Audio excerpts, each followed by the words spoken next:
Okay, we are back. And we are still dropping frames. I know, it's over 64%. Thank you. Let's see how that goes. Oh, it's going to be on a new link as well, everyone. It's on a new link. Oh, that makes me sad. What is it? Your channel? Yeah, your channel. Hello, Plop. Oh, it says that they're both live. They're not both live. Oh, I'm so confused. I'm gonna try and delete the one that isn't actually live anymore. Better. Hooray! You got a new notification. Perfect. Live. Let's see. Oh, no, wait. I'm uploading a video. Yeah, I am uploading a video, so that's probably why. Okay, yeah, I sussed it. I'm uploading tomorrow's video. That's why it's garbage. I apologize for that. I realise the issue now. It's my fault. It genuinely is my fault. Sorry. Sorry, guys. I was being a silly sausage. What's going on here? Notifications. That's fine. Cool. Oh, it is Friday indeed. Hello, playing Airsoft this weekend? I am, yeah. I'm playing at Imperium this weekend. On Saturday. So I'm very excited for that. I think that's going to be a fun day of Airsoft fun. Which is what we all enjoy, isn't it? Airsoft fun. Is that right? Oh no, yeah, that's the way around. Yeah. I'm looking forward to it. Playing on Sunday. That's better. Good. I'm happy that that's better. Wait, let me I just need to take this. I need to fit this thing in. Oh, I can't remember which way around this bloody... Is it that way? Yeah, I think it's this way.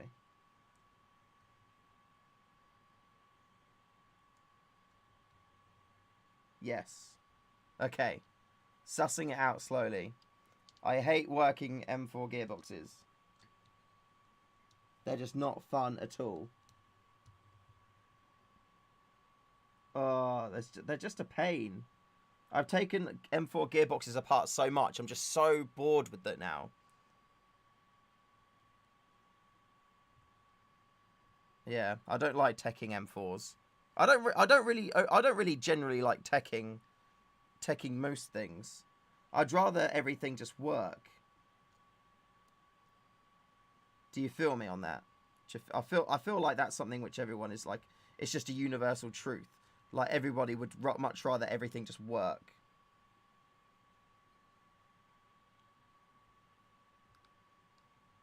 Oh, imagine a place where everything just worked. Oh man, I would absolutely love that. I would love that so much.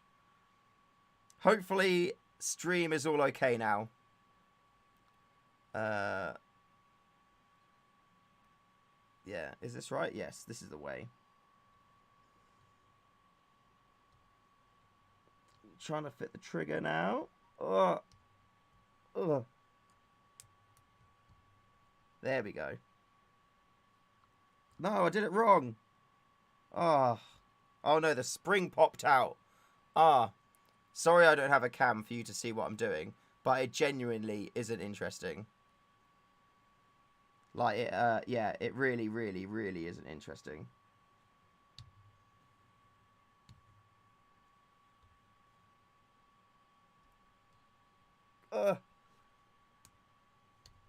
Educational, potentially.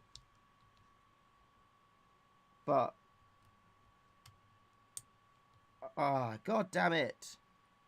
They're so annoying. I hate working on M4 gearboxes. There we go. Okay, there we go. I think that's fine now. I need a pokey thing. Scissors. Use the gearbox clips. No, it's not even that. I just don't like The thing that I don't like with M4 gearboxes is that there's a lot of stuff that you have to rebuild the whole thing to test it. And there's just a lot of screws to do, you know? And that's what I find the faff. I just can't be bothered with all of that stuff, you know? It's just such a pain. It's such a pain. Like, if something doesn't work, I'd rather it just not work straight away. Like with a sniper, it's super easy. You just got the piston in the cylinder. So you take the cylinder out, you undo the nozzle, and then boom, you can do whatever it is that you need to do. And if you build it, and you build it crap, it's super easy to fix it, or to take it apart again to sort it out. With an M4... even if you've got a quick change spring, which does make things easier, you don't have the same luxury, if that makes sense. Wait, why is that clicking like that? That's not supposed to click like that. Oh, why is that up there? I don't think that will stay up there. No, it won't stay up there, that's fine.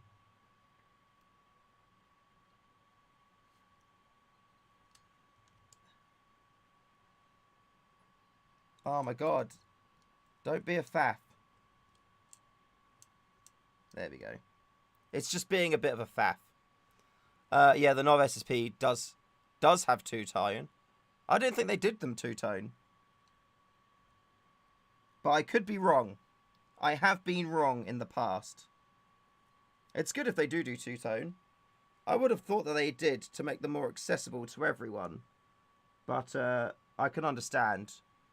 if they didn't do them two-tone. Right. With that there, let's try and put this other side of the gearbox on.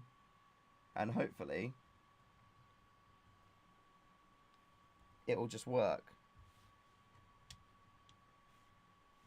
I do need to wiggle some stuff around though.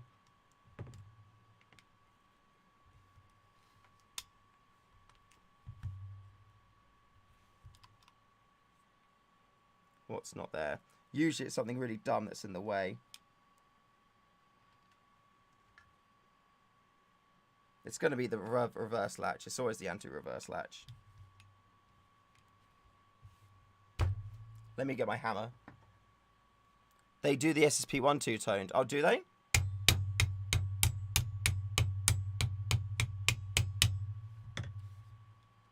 No. Yeah, that's not helping it. Take it apart again, we do. We just pull it apart like that and see what the issue is. And it's going to be the anti-reverse latch. Now I need a pokey thing. It's always the anti-reverse latch, isn't it? Where's my scalpel? Nurse. Scalpel, please.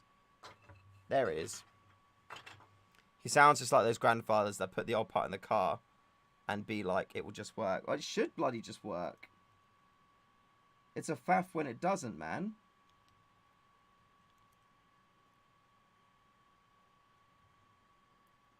Gee, let's take this one off. And we'll just keep that. We're going to keep it a bit simpler. I'm going to take that extra. I'm fairly certain I probably just put these extra shims in. Because I wanted to. As opposed to actually making a difference. So we'll take those out. And then he's going to come to here. And then that's going to go to there. There we go.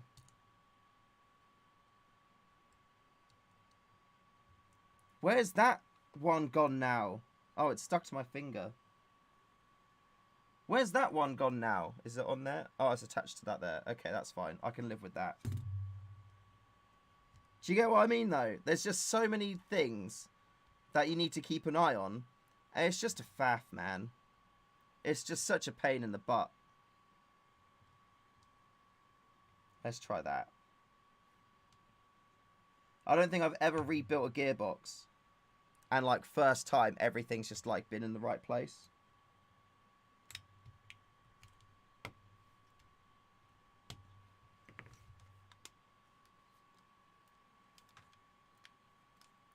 But it's like it doesn't go together for no reason. There's literally no reason why this doesn't go together.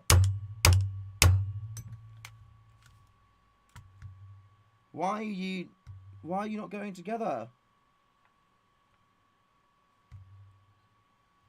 Oh. Wait, is that one not in place?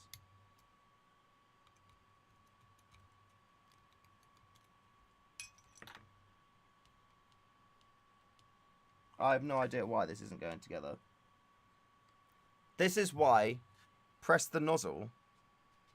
That does nothing. Why would I press the nozzle? That doesn't do anything. Oh my god. If everything lines up, the nozzle and tappet plate. No, it's not that. It's like...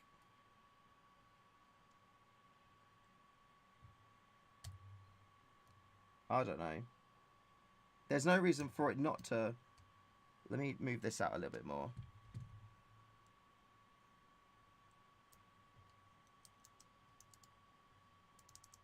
There we go. See if that helps. It's just so... It's such a frustration, man. I hate Tekken M4s. I hate it so much. If I could, like, have the option to never have to Tekken M4 again, I would so do it. They're just such a pain, man. Oh my god. Tappet plate gets stuck on top of gear. No, that's popping down okay.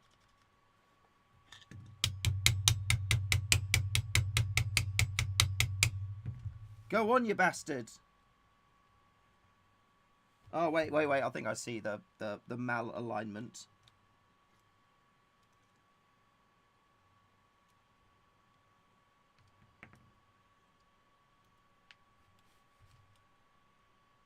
Well, that's all in on this side. There's nothing that's not lined up.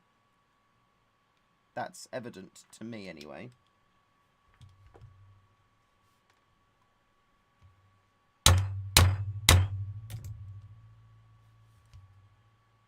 No, that's not working. Let's see if there's any damage. Because then if there's some damage somewhere, then I know that's the problem. So my anti-reverse latch seems to be popping up. Why is it doing that? Have I put it on the wrong way round? Oh, maybe I put it on the wrong way round. Okay, this may have been a user error issue. Yep, it was me. I was the problem. I was the problem, everyone. Don't worry about it. It was me. I was the problem. I did it wrong. But I can accept it. I accept that I was wrong. I was the problem. You are a smart guy. I'm smart because I've worked out that I was the problem. I'll take that. Okay, now let's try and put it together.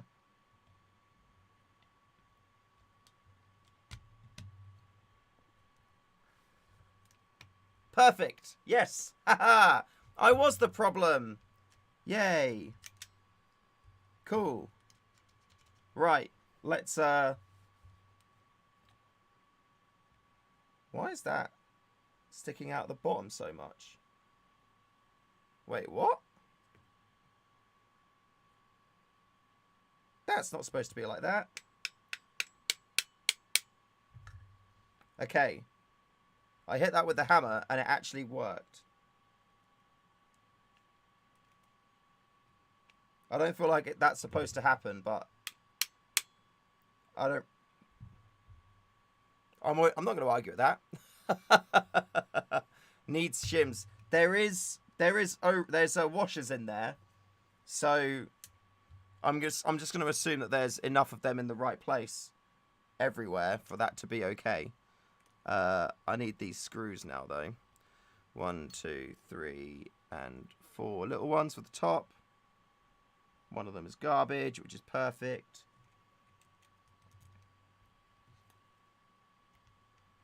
See, that's the thing as well. Like, you have to rebuild the whole thing to then test it to make sure it actually works. That's the thing that I find frustrating. And even if you then only build it with like half the screws in just to test it, when you then test it with half the screws in, you then, if it works, you then need to take the whole thing apart to put the rest of the screws in anyway. You just can't win with M4 gearboxes. They're such a faff. Oh, is that a short one? I'll take him. Are these ones okay? How do these ones look? Actually, he's a bad one. So we'll leave those two. You know what I mean? Shoot, how do you get your channel more attention? I mean, I don't really do anything. I don't post on Reddit. I don't post on Facebook. I don't really do much Instagram. I just make content every day. And yeah, I try and do content, or like a mixture of content based on, you know, what people may be searching for. But generally just trying to make good content regularly so people want to watch it, I suppose, and word of mouth, people will share it, stuff like that. But yeah, I used to share videos on Facebook and that, but for whatever reason, the Airsoft community, the vocal side of the Airsoft community seems to be quite against self-promotion. So I just kind of got like, I almost felt like if I shared videos, people would be like, oh, that guy again. And then it would then make a negative, generate some kind of like negative emotion towards my channel because I was self-promoting it. Which probably isn't the case. It's probably me being like overcautious and sensitive and whatnot. But I don't know. I find like whenever anybody shares anything which they've created on Facebook within Airsoft, it's never really taken positively. You know, like if somebody shares a video, people don't often go, great video. They go, oh, I'm not going to watch that. So, yeah. So I'm just doing me, really. I'd rather not have to worry about that faff. And I just want to do my thing, you know? It's anything which is going to, like, you know, affect my mood, or yeah, I don't feel the need to do that, because if I'm going to go out, I'm going to post about something because I'm proud of it, whether it be a video or a part or something. And if people then, I don't know, just chat shit about it, if I feel like I'm in a headspace where I'm able just to like shrug it off, then I'll fine. Then I may post it and shrug it off. But you know what?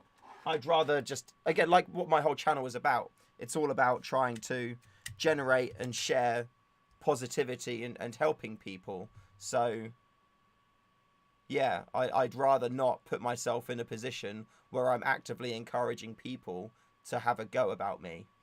So yeah, that's why I don't really post any of my content on Facebook pages and groups and stuff, because they don't really want to see it, and they just act. They're very vocal about it. So I'm like, okay, cool. There may be a point where that doesn't happen, but until then, I'm just gonna, you know, do my thing on YouTube and have fun with it. And if people share if somebody else was to share one of my videos on Facebook, then that would be fine. The reaction would be accepted by Facebook people. So yeah, and it's really lovely when I see people have shared my content onto groups and stuff. Like, that's amazing. So yeah. God, I so hope this works. Oh, I really, really do. Because I hate, that's the thing with M4s. You tech them, and then it's just faff, faff, faff.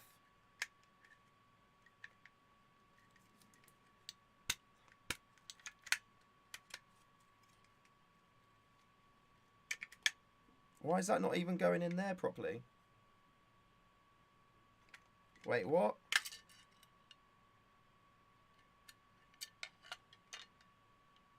What? See, this is what I mean. It's just so... Bolt actions are so much nicer to work with. There's less stuff that goes wrong. There's less stuff that you have to do. I'm just like, there's no reason for this to be to not be going in right now.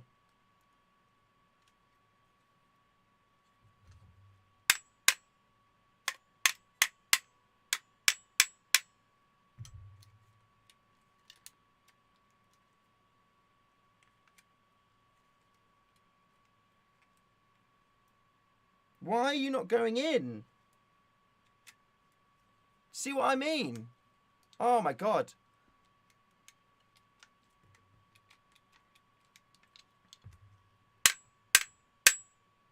Sorry if I'm like hurting your ears. I just get frustrated with stuff like this. It should be easier for this to just happen, you know? This is why bolt actions are so much nicer.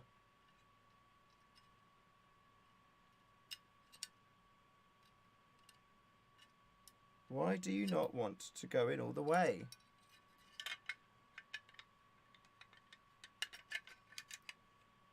Trigger is down. Fire selector's in place. It's still just not aligned. Why are you not aligned? Oh. Is that why? Okay. One of the wires was caught up. And I fixed it now. That's okay. I fixed it. I fixed it. I need a bigger hammer, yeah. That's the problem. I love... Hammers are great. Hammers are a fantastic tool. You know? If you don't have a hammer in your toolbox, you need one really badly. Because hammers are great. Oh, just drop stuff. Here we go. There we are. They're so handy to have around. It was user error. It was user error. I'm sorry. I'm sorry.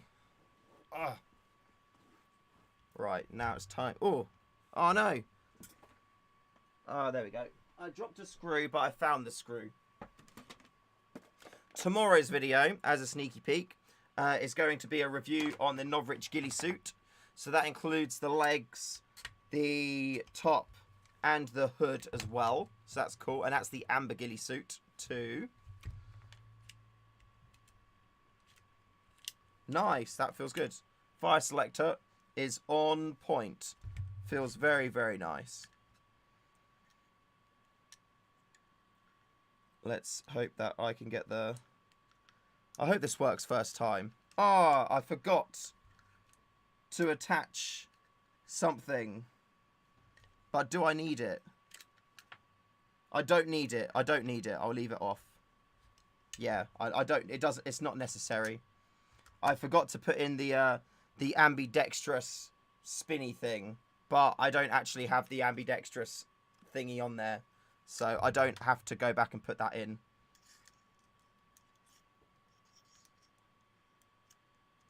I think it's just because when I rebuilt it before and I forgot to what did I do? I forgot to put the ambidextrous, like the switchy thing back on it, and then I think I've lost it since then. So now I just don't really care. I'm never going to use it anyway. I'm not a lefty, so it's fine. Pull it with a car. He said you could test it out. Oh, what, like tie part of it to the car and part of it to a building? I could try that, yeah. Right, this is the... Shall I use the original motor? Because this is a speedy motor I got. So let's put this in actually and try that. Because if I can use this, then I might as well. It's not an expensive speedy motor. It's actually a pretty cheapy speedy motor. I don't know if the original motor is actually going to be better than this one, so we'll have to, I don't know, just run it and see. Is that on there? Yeah, that is on there. Cool. Right. We are almost ready to test this. Do you think it's going to work? Will I be getting the SFSA 18? I don't know. We did speak before about it. The Norwich team and I. But since then, I don't know. I would have thought if I was getting one, it would have been sent already. But I know those guys have been super busy, so... yeah. I do not know. Right. Hopefully, if everything goes well, there's going to be some noises now, so... headphone users, beware.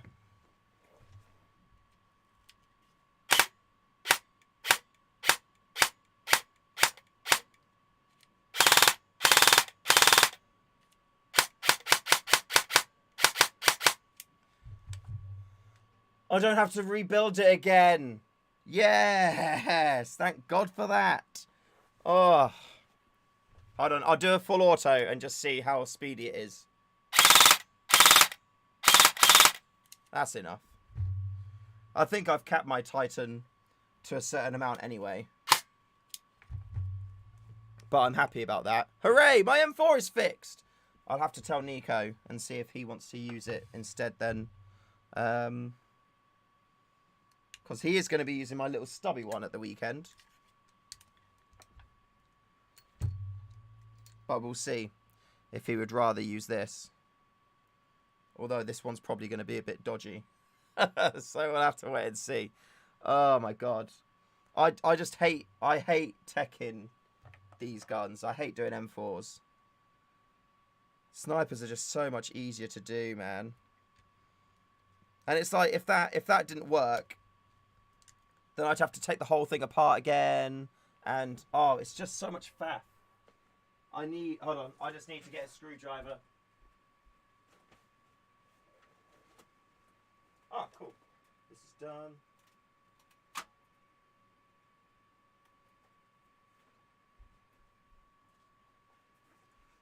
I need to start off another one of these. This is a AAP foregrip that is just printed off. That is for an order. I've got another one of those I need to kick off now as well. We are, if you missed my video from yesterday, there's currently 10% off everything on the Project Airsoft store. So if you are looking for some stuff, now is the time to go and pick it up. We're officially a limited company, and yeah, it's awesome, but also terrifying at the same time. Because before, when stuff's just like a hobby, it's one thing, but now it's like, it's super legit and official. And yeah, it's scary. I've got an accountant now. I've got like accounting software that I use. Yeah, scary. It's all legit now. 80-second steel talons. Got a question for you on your 3D printer. Do you do the loading ramp for the S&T 338 sniper? I have no idea what that is, but I may be able to make it for you. If you DM me on Discord, then yeah, that's all okay. I can do that. Hello, SL friend. Hello, Colm. How are you? I hope you're well. Oh, I still need to check to make sure it's feeding okay. All right, let's rebuild the rest of this, and yeah, test that. God, that's gonna be the thing. So I don't need that. Don't need that. Where is my upper receiver? Oh, here we go. And look, check out my sketchy ass flash hider there. I just wrapped it in tape so I can put my Picatinny on it. I think I've got key mod Picatinny though, so I should put that on there so I can mount my camera onto that. But at the time I didn't have it with me, so I just put a ton of tape on my flash hider so I can mount my my camera mount to it. Right, so that's there. This then wants to go into here like that. Like so. Ugh. And then this wants to go in there.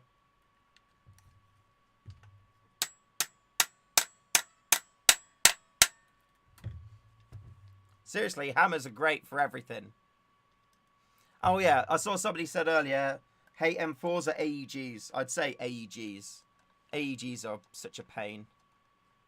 Joker, you got an upgraded AAC T10 coming next week. Should have said I've got one here which I'm selling. Right, now I need to take the stock off of this and put it back onto here as well. So it's a good thing I got that screwdriver. Man, I bloody every tool is a hammer. I love that saying. But you know what is a great hammer? An actual hammer. There we go. Does my 3D printed Runcam 2/4K cover fit all lenses and sizes? EZ35. So primary, if you want one for the 35mm, because I believe that's shorter, isn't it, than the 40mm version. I actually made up and sent out a shorter version for the 35mm lens today. So if you put in an order for the regular one and add a note to it saying short version, then I'll do the short version for you. So that's all cool. And definitely doable. Where is the... There we go. And then this is the cap that goes on here. So that can cap off. Is that a 3? No, it's a 4. It's a 4. Ah, it's alright, Joker. No worries. I do have somebody interested in this as well anyway, so I'm just waiting on them to get back to me. But I hope you have fun with yours, man. Look at that. It's such a cool little gun. I had a lot of fun with that at the weekend. It was very good. Very good. Right, so now... tube. There's just a lot of stuff to do with M4. Like, well, I guess with all AEGs. But, you know, with M4s, they get easier the more that well, it gets more understandable the more you do it. But I just find it's always just quite frustrating because there's just so much to do with them. And like now, for example, I've done this wrong. So I now need to take the whole thing off. Because I need to come back and take this ring and put that on there. And now I need to do what I just did again. Oh man, I just like, this is why bolt action snipers are so much easier. You don't have to worry about batteries. You don't have to worry about, you know, motors or electrics or anything like that. It's literally just, you've got the gun. It's nice and simple. And you just need to sort it out. That is the life for me. What are my thoughts on the AAC-10? It's wank out the box, but it's fantastic once you've upgraded it. So if you want to upgrade it, I know you said you're getting yours upgraded, which is cool. And that's what you want it to be. Because out the box, it's super underpowered because legally it has to be from the company, the country that it's coming from. Like, it has to be sold. It has to leave the like be sold as a one dual rifle. Oh my god, I'm not even. This is why it's frustrating. I can't even see the bloody screw.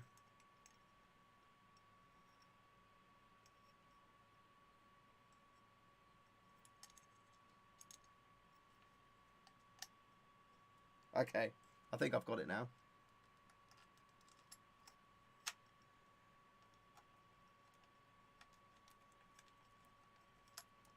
Have I gone through the horrors of working on a V6 or V9? I've not. I've only worked on V2s. I've had it. I don't really want to do anything else because I haven't like done them before. They're just a faff, you know. Oh my god! Even when you know what you're doing. Oh my god! Why is this? Oh, so the wire is in the wrong place. Oh my god! I hate this. I hate this so much. Again, this is why I say if I could never have to take an M4 again, that would be fine for me. I'd be perfectly fine. Oh, these wires are just getting absolutely destroyed.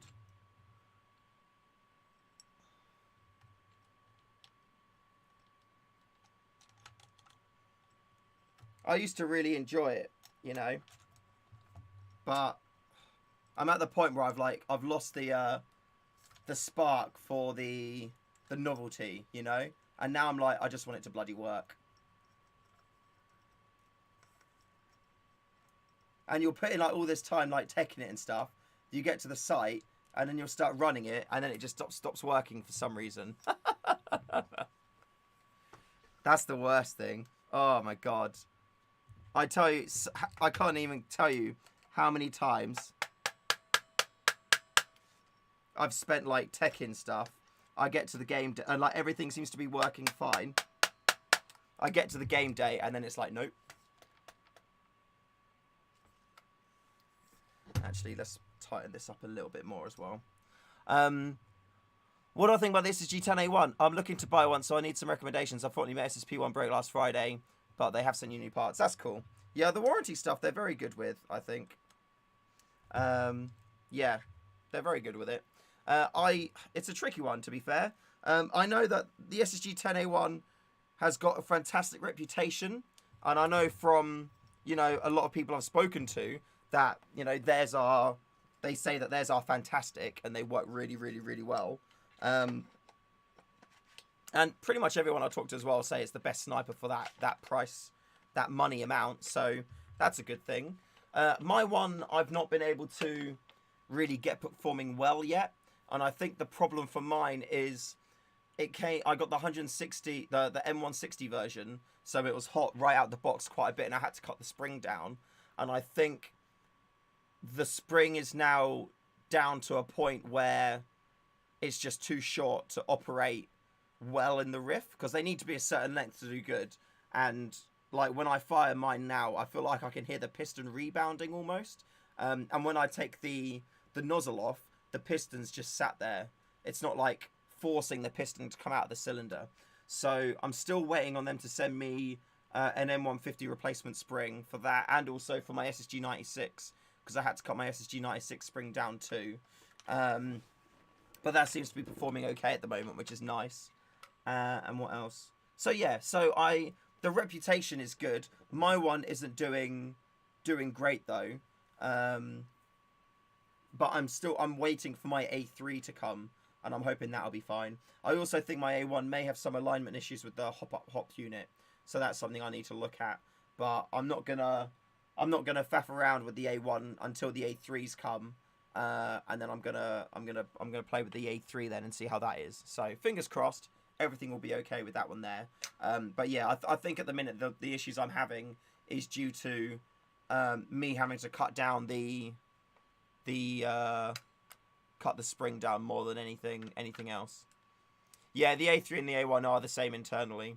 The reason why I said that is because the A3 is coming with the M150, which should be site legal for me when it comes. So that should be fine.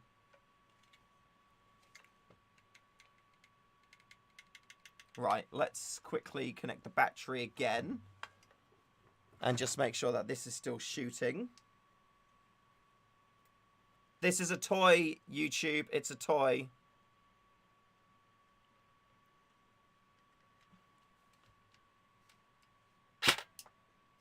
There was a BB in there.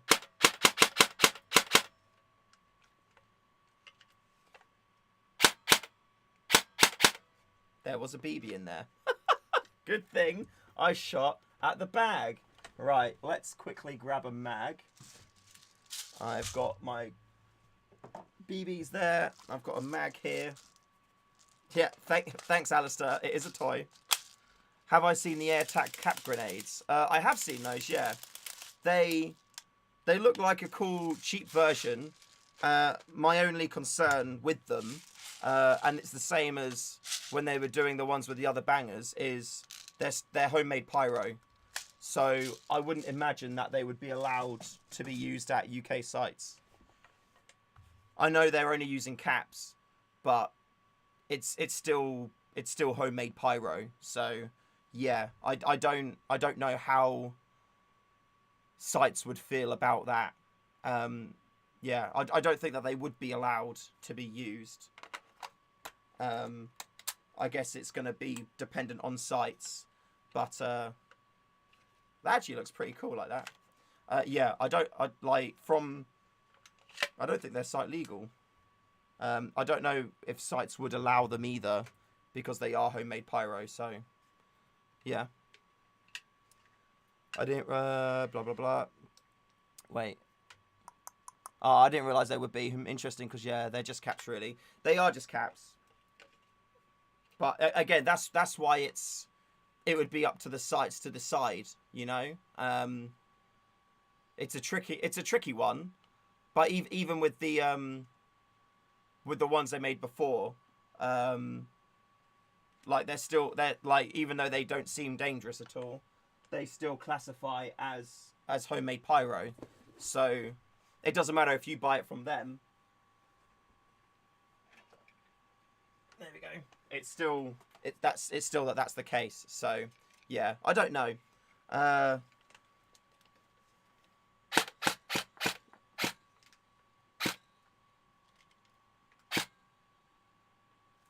Well, they're not coming out, but they're feeding. Is my hop unit set too much? Yeah, I think my hop unit was set way too high. Hooray! It works. Cool.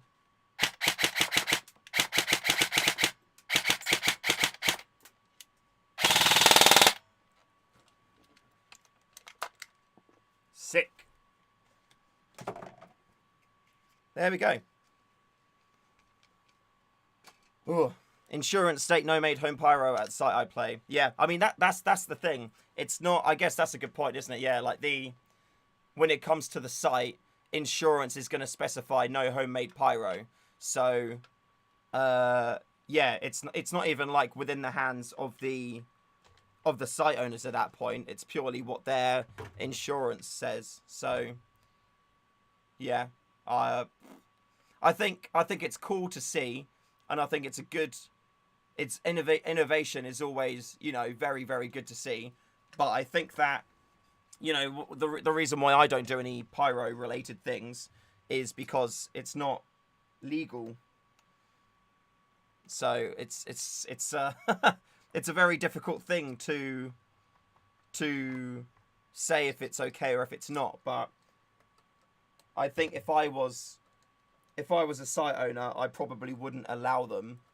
Just because, I mean, it's less faff that way, I guess. Yeah, I mean, at the site I played at Sentinel, and there was people there who had the little throwy bangy things, and I think after that game day they got banned there. But that game day, to be honest with you, it kind of sucked. Or the parts when we were playing inside anyway. Because there was just grenades going off the whole time. And it was essentially you would just walk up holding a corner and then you would die from a grenade. And it wasn't fun. And I think that, you know, if you've got a backpack and you've spent like, you know, hundreds of pounds on a ton of grenades, then I'd say like fair enough, you know, fair play to you. But if you've got like a tiny little dump pouch and you've got hundreds of grenades in there, I kind of feel like it's not fair almost. So for that regard, personally, I wouldn't allow them if it was my site from the gameplay aspect. But yeah, from an insurance aspect, they're homemade pyro, so they wouldn't be allowed anyway. Even if they're just caps, they're still like pyro. Or maybe they're not. Maybe caps don't class as pyro. If caps don't class as pyro, then there's no issue with them at all. But I imagine that because they go bang and there's a flash, that they would class as pyro and therefore not be legal. So we'll see. Yeah, I mean, if I was AirTac, I'd probably be, I'd come up with the idea.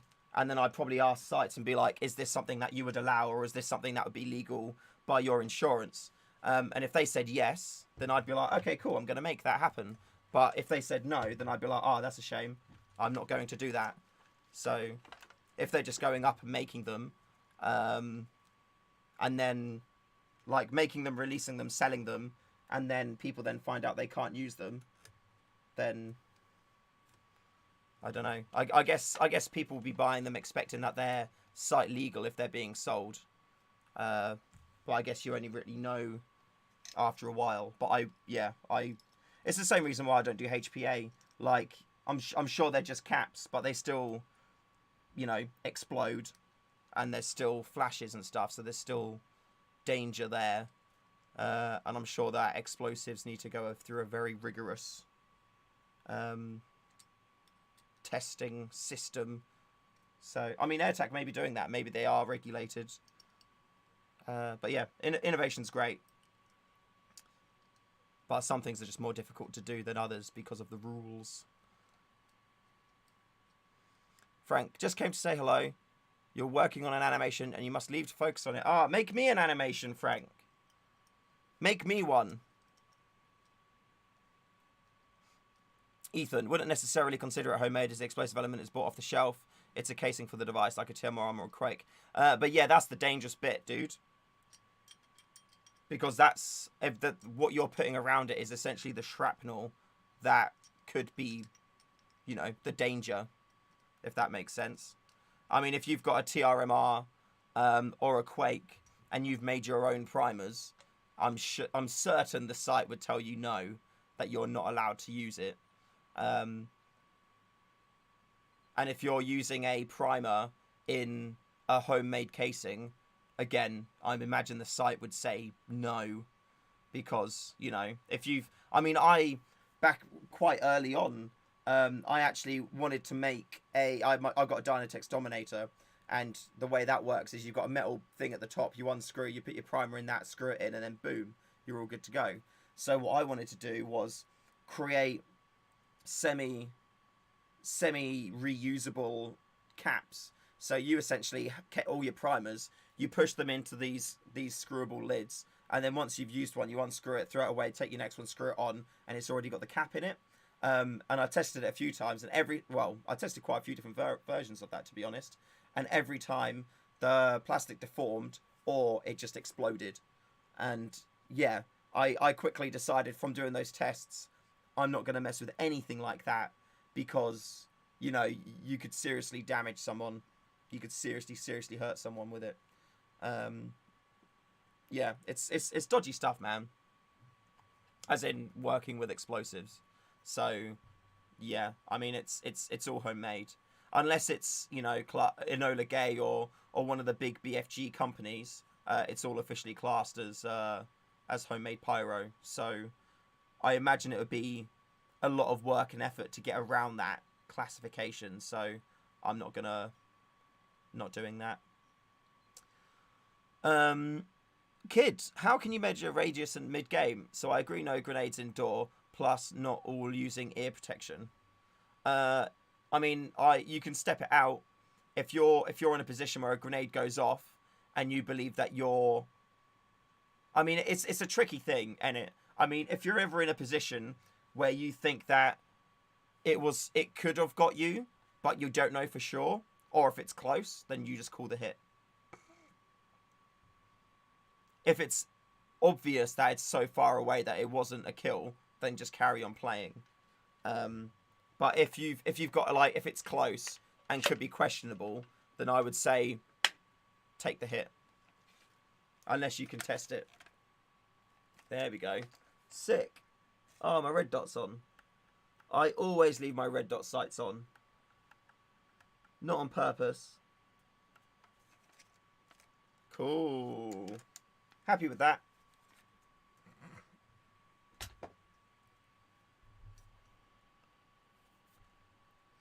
Have a lipo battery to your cheek. I'll take the chances with the tank on my back. Yeah, I get that. It's kind of ironic, really, having a lipo battery literally next to your face. I've not really thought about it in that way before. I think that HPA is just... I feel like there's more... If like a lipo battery pack catches fire, you've got time to kind of, you know, you'll either feel the heat, you'll hear it, you'll smell it, you'll see smoke, and you can, like, throw your thing down. You know, HPA tanks are kind of scary things. You know, they're essentially like bombs. That are, you know, it's probably not likely that there is going to be a true danger there, but it's I don't know. I feel like my my HPA sensei scared sense into me maybe a bit too much, but I'm so super cautious with HPA now. So super cautious with it. I think it's quickly as well. It's important to add as a note. I bloody love what AirTac do. I think that they are, yeah, they're trying to innovate. They're always trying to bring new ideas to the table, and I think that's great, and that's something which I definitely applaud them for doing. So I definitely want them to carry on doing what they're doing. My comments are purely based on, you know, the whole homemade pyro aspect of the kind of parts which they're making and co-producing with other community kind of developers and designers. Yeah, like if they don't break the rules and are safe and are, you know, site legal, more power to them. My only concerns are that, you know, when working with Pyro, the homemade Pyro aspect of it is difficult to get around unless you're one of those, you know, like established pyrotechnic companies.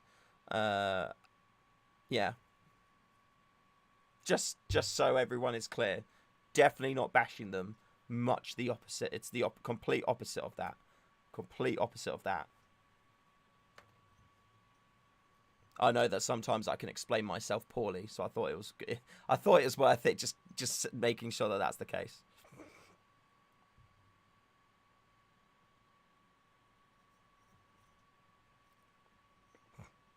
For sure. I think it would be a good route for homemade pyro by using caps, just as long as they're allowed, because caps are a lot lower grade explosives. They are a much lower grade explosive, but they are also, you know, they go bang and they emit a flash.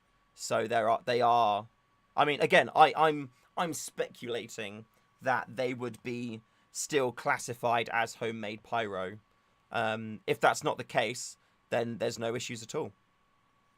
But I think that yeah, if I ran a site and somebody brought one and used it, I would probably be like, you're not allowed to use that at all. Hey Joseph, how's it going, dude? You all right? Are you having a wonderful Friday? I do hope so. Is that working? Oh yeah, cool. That. Oh, one of my prints is now finished with lots and lots of stuff on it, so that's very good. Yeah, Tristan, just ask your site. I mean, if you say to them, am I allowed to use this thing, then they're going to be the best ones to tell you if that is the case or not, you know? Somebody asked earlier if the Mark 23 is a good pistol. Yeah, there you go. Larry the Lobster. It's a fantastic pistol, but I'd say it depends a little bit on your use case. If you're going to be like clearing rooms and stuff a lot, if you're going to be doing a lot of like CQB fast action, then I would say no. That's weird. Then I would say it's probably not the best for you. But if you're going to be playing as a sniper, then it's the best sidearm to have, I would say, in my opinion. Where is the M4? It's here. It is now. It's back together and working. Hooray! I'm happy about that. So that's good. I will inform the media that it is now working. Although I do need to fix that, because that's... This M4 is starting to get more bashed up more as we go. Like this bit here, I lost the catch to keep the dust cover closed. But I'm at the point now where I'm like, I really don't care. So now, when I want to adjust my hop, I need to hold that back. And then when I'm done with it, I just push that forward. And that's okay. I've got holes in the side here from where I cut the metal away to let a wire come out for when I was trying to wire up my my max hop unit with integrated tracer unit, but then that didn't really go so well. You can tell the hammer's getting to it. Yeah, you can. This is a Crytek CRB Mark II. So they did release. They recently released a new version of the Crytek CRB, and I think it's got like M-lock all up the side, whereas this is the key mod version. Speaking of which, does that fit in there?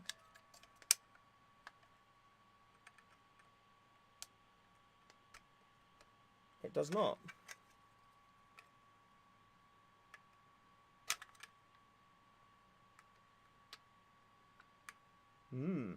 It does not. Looks stretched. Hello, David the Pro. Oh, would I rather outdoor airsoft or indoor CQB? Outdoor airsoft. I've not done a lot of CQB. I think I'm a funny one for what I prefer, to be honest, because essentially I can, like, in that gameplay at Mayhem, I wasn't expecting to play like that at all. But if I'm in it all depends on the game mode. If I'm playing a larger game like Reforger, or Imperium, something like that, I'd rather to play slower, sneakier, you know, sniping from far, because when you get killed, the walk to respawn's bloody long. So if I'm going to be like going ham with my M4 or with like an SMG or something like that, then I'm going to be spending more time going to and from the respawn, and that's not something that I really want to do. Whereas at places like Mayhem, which are, I guess we could call it more paintball-esque fields, because the fields are smaller, the games are faster, and the respawns aren't far away at all. I love that, because it makes me feel like I can go ham, you know. I did play. I guess I don't really mind CQB. It depends on the game mode. I think it depends on the game mode everywhere though that I play. Like if there's a long walk to spawn, then I want to be sneaky. I want to be sniping. I want to be gillied up, and I want to be slow and methodical in the way that I play. If the respawn isn't far away and there's not a long countdown timer for respawns, I'll go ham. I'll charge. Like in the video that you saw, as soon as the game started, I just ran to the objective completely, flanked around the right hand side, and yeah, that was the game that I was playing. I think if I was going to do that again, I'd do it differently, in that I probably would. Like that would have been a perfect opportunity for me to take a grenade with me, and I could have run up to the corner of the building instead of run past the doorway, which in hindsight opens me up to everybody in there. I would have run up to that front corner and then put a grenade in, like taken a grenade, maybe cooked it for a second or two, put it in that window to force people to move, and then as soon as I put it in, watch the doorway, because they're going to run across the doorway, kill them. I know nobody's in that back corner, so I can push into the building, not looking there, and shoot that corner. As soon as I kill that corner, I can then change my angle, get behind the cover, and then look at the other angle. So, but again, it's all about learning, analyzing your play and learning. Actually, let me get that clip up. That's a good point, because I'm telling you about what it is, but I could literally just show you and explain to you what I mean, and I like that. I like the idea of showing you. Mayhem exports. Let's just look at the actual video. Shall I mute it? I don't know. Oh, it's going to take a second to open up.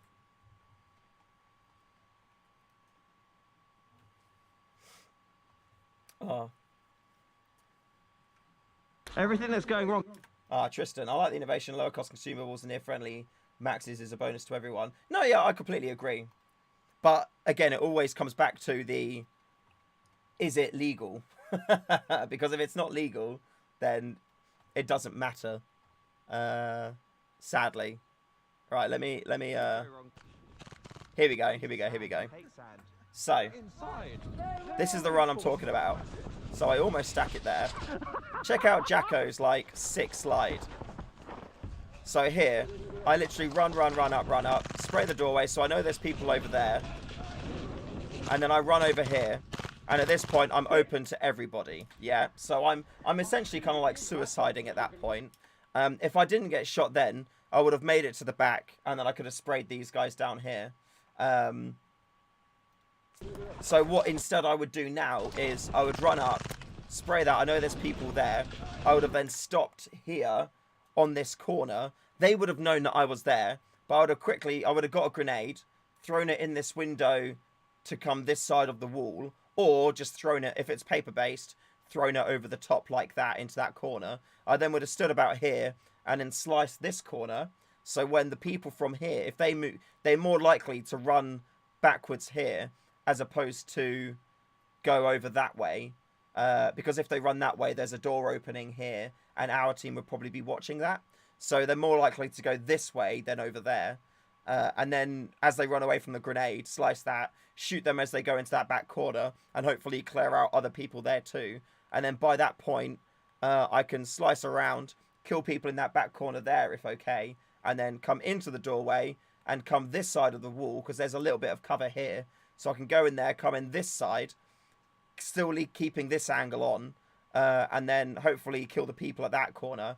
And then when I come out from behind the cover on this side, which you can see, so this cover here, so I'd come in to this point, shooting over here, or shooting over here, and then I'd change my angle and then look over this side and then try and kill those people over that side. So that's what I would do differently. But again, this is one of the reasons why it's good just to film games anyway, is that you can go back and you can analyze what you did to get a better idea on what it is that you would want to do in future. So now I know that I'm not just going to go... I mean, this was fun. Don't get me wrong. This was really, really fun, just legging it up and shooting at people. But it's... I could have been a lot more combat effective if I was a little bit less excitable. So, that's okay. David the Pro, did I get the drum mag fixed? Yes, it's fixed now. I took it back to the shop and I got a phone call, I think yesterday, from them saying that they'd fixed it. So it is fixed, but I haven't collected it yet. So I'll probably go and get it next week, I'd say. Or I'll get them to post it to me. I'm unsure at this point. One or the other. But yeah, it's good to check that. It's basically Speedsoft. I mean, I guess so. I mean, the thing is, it's different. This is just being quick at the start, you know. Speedsoft, I think the setup is very different to regular Airsoft. But speed in any case is always going to be better for you, I think. Because with these guys, they were just kind of like, the game started, and if we want to get into a good position, we need to run. Otherwise, they're just going to get dug in, and it's going to be a proper hard fight for us to get from the back forward. So, I mean, you could always say it's, if you're running in Airsoft, it's Speedsoft, but then if you're stuck walking everywhere, you're going to have a pretty nappy time. in my opinion, anyway. In my opinion. Let me kill that. Let me just check this as well quickly. Oh, I'm happy the M4's fixed now. Yeah, I'm happy about that. I'm hoping that piston stays okay and works all right. I will need to chrono it just to double check. On 3.2s, it's fine. So, it's probably fine. It's called Speedsoft when you're running around in a forest with your wannabe DSG CM16. Wait, what does that even mean? I know what a CM16 is.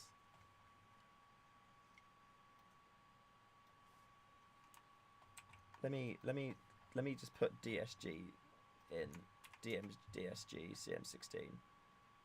Oh, okay, the ARP. Okay, gotcha. Because the CM16 is pretty super common, yeah. I mean, running that on a drum mag's pretty sick, to be fair.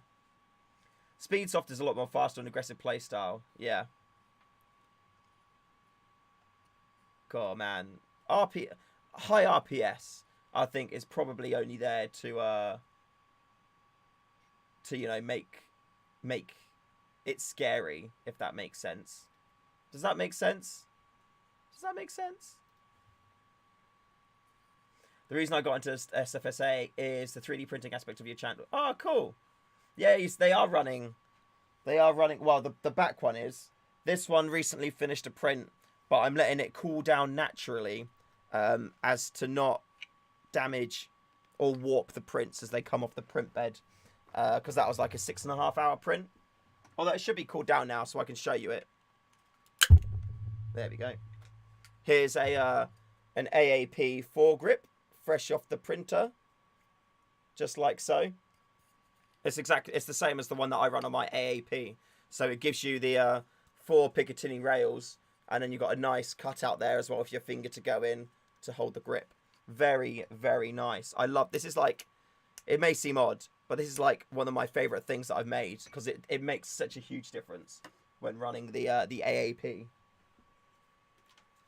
Here we go. There. Boom. So these are all different magazine loaders, which is cool. There's a M92 loader.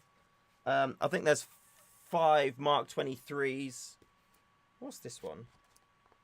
Oh yeah, there's a high cap of 5.1, and then there's 2 1911s. So these were all set for a load of orders. So once I finish the stream, I can then go through and finish off those orders, get them packed up, and ship those tomorrow, which is cool. Did you say you can holster with that grip? You can, yeah.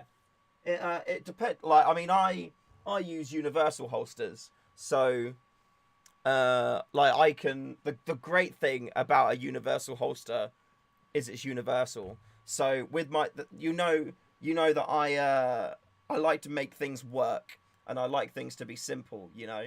So as much as it's great to have a Glock specific holster, or you know, a DTD or something like that, if you've got different pistols you're going to use, like I've got my AAP, which I can take down to its pistol form. I've got my Glock, I've got my Mark 23. So by having a universal holster, I can use all of those in the same one. I don't have to worry about faffing about changing holsters around, things like that. It's literally just, I take one gun out, I put the other gun in, and then it's all good. So yeah. I've got to plug Project Airsoft. I know. I barely do it. I don't do it much. I find... it's weird. I find it difficult to advertise myself, if that makes sense. It's something I'm much better at doing now than I have been before, but I'm really bad at it. I think it's all like a self-confidence thing. Yeah, I find it difficult to do it. I mean, it's the same as like, so here you go. Let's get deep for a sec. I never really do stuff for my birthday because it feels weird to me to go up to people and be like, hey, let's go celebrate me. Yeah, I mean, but the thing is, I love going out for other people's birthdays. If it's somebody's birthday and they're like, yo, we're going out to celebrate, we're going to have a party, I'm like, sick, cool, let's go there. But when it comes to me, I get super like, yeah, it's my birthday. Yeah, it feels weird to be like, let's go out and have a party about me. Even though I don't feel like that about anyone else. Yeah, so it's very, very, very, very strange, very odd. And I think it's similar to, it's the same as like, you know, YouTube, or when I was streaming on Twitch, or, you know, Project Airsoft. It feels, even though I believe in the products and I know that they're good and they will improve your airsoft life, it's still difficult to advertise it or talk about it because, I don't know, yeah, there's just something there that like makes it difficult to do. It's really frustrating because it's me that's causing the problem. So that's why I'm chatting to a dude at the minute to do social media stuff for me, because I'm like, oh. Hey Shu, are the 4.3 and 5.1 cross compatible? They are not, but I do. I make the followers for both of them. Yeah, I do 4.3 and 5.1 followers. So you just put in an order for whichever ones that you need, and then I'll link them. I'll label them for you so you know which is which. Too modest, yeah, maybe potentially, yeah. Humility, yeah, maybe that's the case. I don't know. It's so weird. It's very odd. Like, because I know that I come across as a very confident person. And, like, I mean, I'm the guy who... I love doing stage stuff. And I've been an actor and all these things. But the thing is that that's all... It's all, like, show stuff. It's all you know, it's all very showy. It's a character that you've got. And if you're doing, like, a theatre show, or you're playing a character in, like, a TV show or something like that, it's all... You've got a script. So you know what you've got to say and what you've got to do. Whereas when it's just like real life stuff and I've got my own, you know, I guess agenda, as it were. I feel like that always sounds so negative when you say that. But no, when you've got your own agenda to do, yeah, all that seems to go out the window. So it's, yeah, it's a weird thing. But yeah, in some ways, I could be super confident, but I don't feel like I'm a confident person at all. Because there's stuff like this that is, like just even going on Facebook and doing like social posts about, you know, parts or something, I find it like so hard to do. Really, really hard to do. And that's why I'm trying to just make stuff that's really, really cool and different and unique that then makes people want to post about it. Because if people share it and post about it, then it makes it more, it's more authentic that way, as opposed to a company like Project Airsoft posting about it. So it's better for that to happen. But yeah. Anyway, out of that, I'm sure those are emotions and experiences and stuff that are quite common things out there. So if you feel like that way, don't worry. There's lots of us out there that feel the exact same way. You are not alone. So don't even feel like you are. We're always learning, always trying to get better. In that case, turn Project Airsoft into the boss man character. That's interesting. That's an interesting idea. I mean, when I've done social media for so many different companies before in the past, and what I would do with them is tone of voice is a very important thing. So tone of voice is essentially, you know, the character of the company. You know, how the company would write, how they would speak, what they would say, things like that. So it's all about trying to.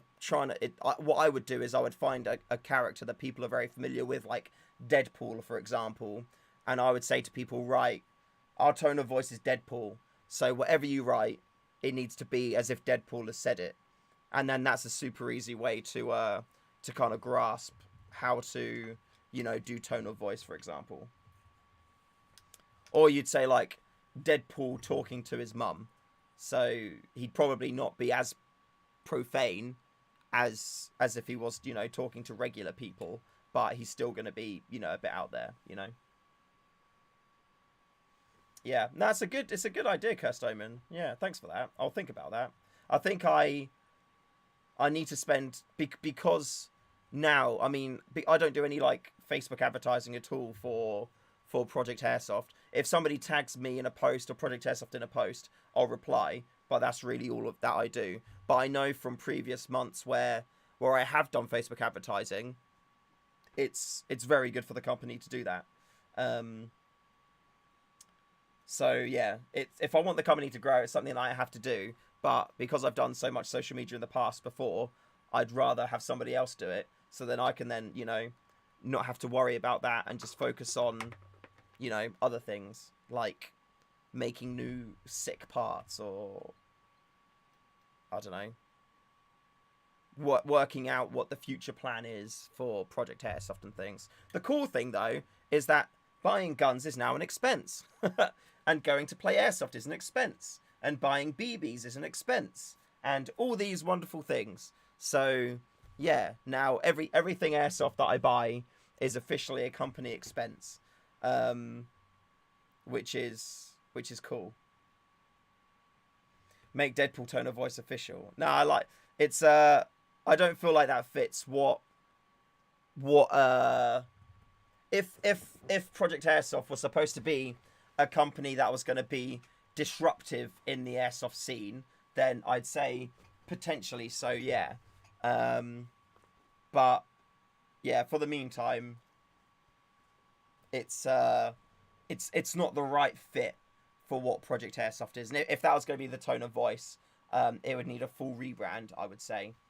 And I think there's room for like an edgy company like that within Airsoft. But I think as my confidence grows with it, I will be more able to confidently do that kind of thing. So, but at the minute, I'd say that my own personal confidence isn't there enough to do that, to be that overt with it, I would say. But potentially in future, we'll just have to see how it goes. Thick Boy, have I thought about selling consumables? I have done, yeah. I have thought about selling consumables.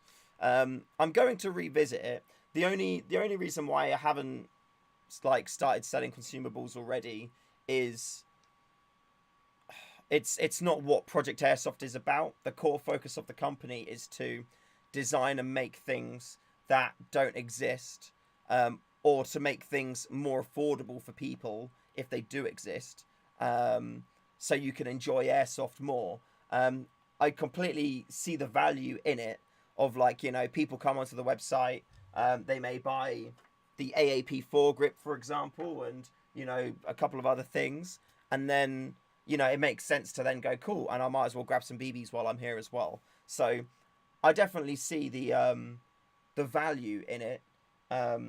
The trick with it is just, you know, it's upfront capital. You need to buy the stock in to then be able to sell it. Storing the stock as well is another thing. As you see, I don't really have a huge amount of space, so that would be an issue as well. So, and then like stock management, stock tracking, and if I was to, you know, sell a bottle, I saw the other day some guy said he bought some Valkyrie BBs. They arrived split, so the BBs were everywhere. They bought another set. That set was splitting everywhere as well, and then they sent out another set.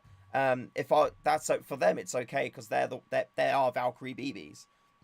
Whereas if I'm buying in stock and they break en route, or somebody wants to return them because they're crap or something, that's then a lot of extra issue that I need to deal with. I am, however,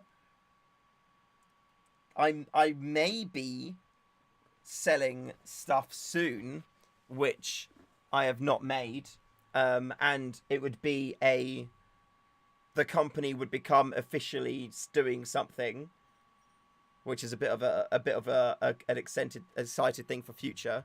So yeah, that's cool.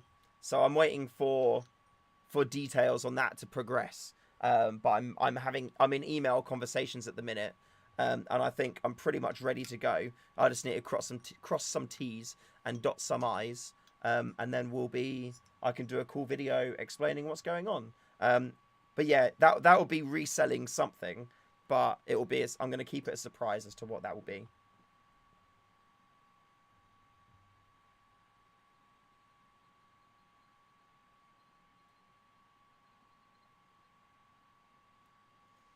Haribo calling. Oh, go have some Haribo.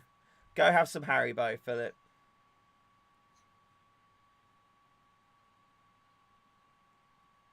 Oh, excuse me. Oh, actually, if that print is finished, I can get it to print something else. Let me just take all these off and put this build plate back on. Oh my God, I can't believe it. I've never been this far away from home.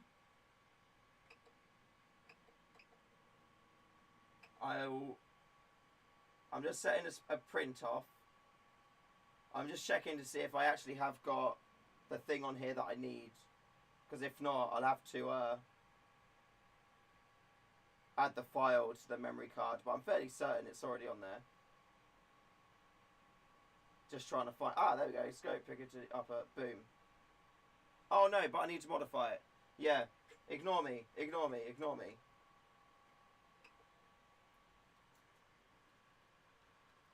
There we go. I need to modify it. Sweet singing shoe. Thank you. Did you know I was Aladdin in Aladdin? I can sing a little bit. I can sing a little bit.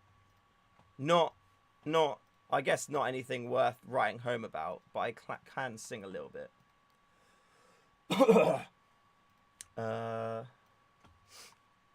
I still need to make the thumbnail for tomorrow's video.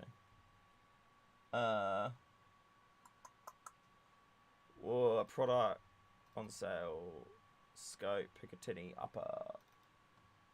Oh wait. Oh, it's not there.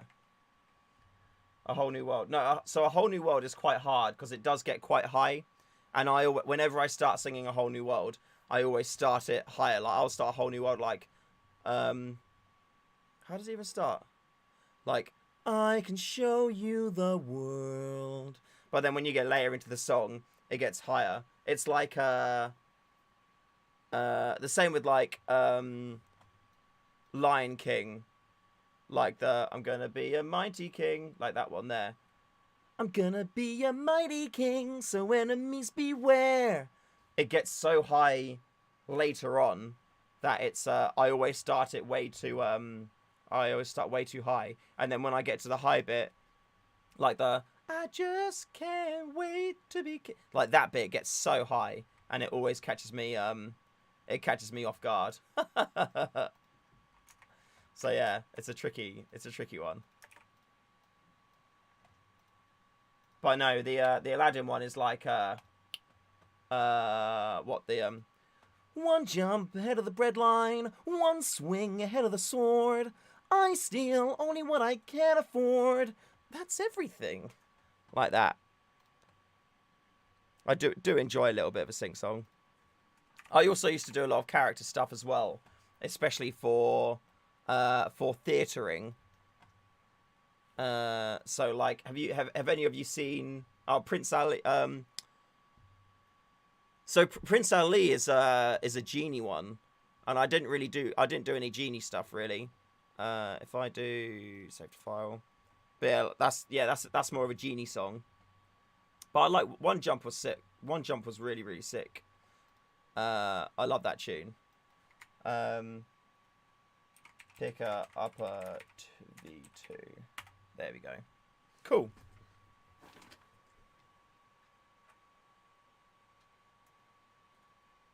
What other ones are there? Yeah, have any of you seen Avenue Q?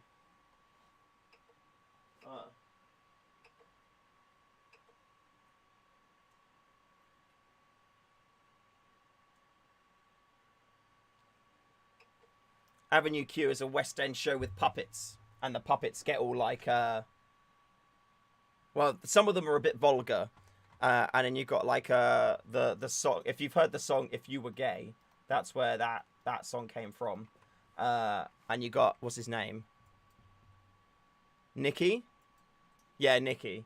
And he's like, if you were gay, that would be okay.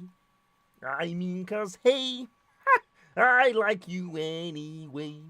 Like that. He's a good dude. It is Sesame Street's for an adult set. It is.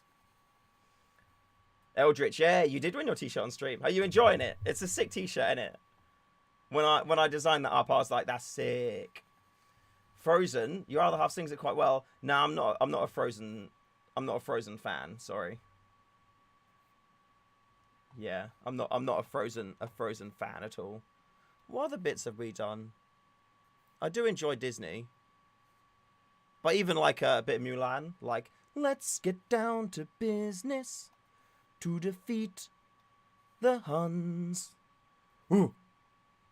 What's the internet for, Shu? We all know what the internet's for. We all know what that's for. Where's that part that I just had? There we go. I need to throw this away. Unfortunately. It's cool, but it needs to go. Let's get down to business to defeat the Huns. Ooh. How many subs are we at now, actually? Because we were so close. Or we are so close to 3.9k. We are 11 subscribers away from 3.9k. So that's pretty cool. So if you're not subscribed yet, hit subscribe. Do a death metal cover version. I am gonna do an Airsoft rap at 10k subs. I said. Yeah, at 10k subs.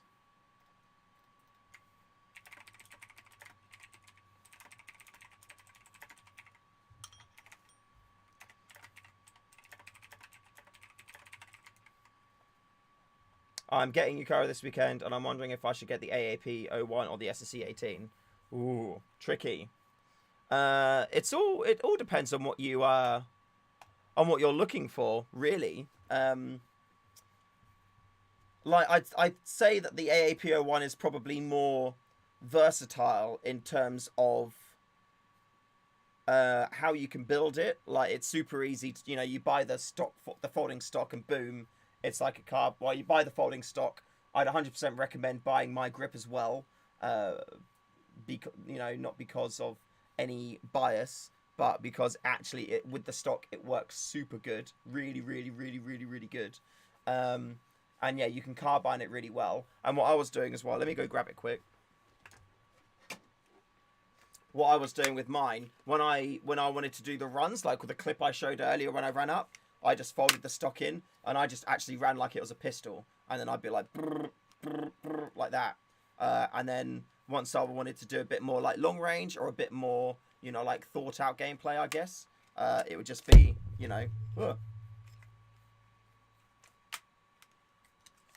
folding the stock out and then going like that. Pow, pow, pow, pow, pow, pow, pow, pow. How do you hop the 0.4s I was using? I was over hopping so much the 0.4s, which is insane. But I've got a 60 or 70 degree. I think it's a 60 that's in there. Maple Leaf Auto, but hot rubber. And I've also got the Hadron Designs H key in there as well. So yeah. Like it depends. Yeah, it depends where you're playing. Like the cooldown on this is a pain, and it was definitely affecting the way that I was playing, and you won't have that with the SSE. But the SSE, you're going to be less likely to use it as a primary weapon, whereas I was using this as a primary. So if you want to, it depends on what you want to do. Like I like riffs that have versatility to them and can be used in multiple ways, or they do the one thing that they're supposed to do really well. So like Mark 23, you only use it, well, you can use it two ways. One is like a long range pistol, and the other one is like a super stealthy boy. So it's got two purposes, works really well. I guess the SSG 96 long range sniper works really well. This thing here, if I wanted to, I just fold it in, put it in my pocket, or in my universal holster, and boom, I've got a full auto sidearm. If somebody's a bit further away, like all of a sudden, I can fold it out, and then boom, I've still got this as a sidearm. Or I can run this as a primary if I want to, put my drum mag on it, and I'm all good to go. So, what's the best way to holster it?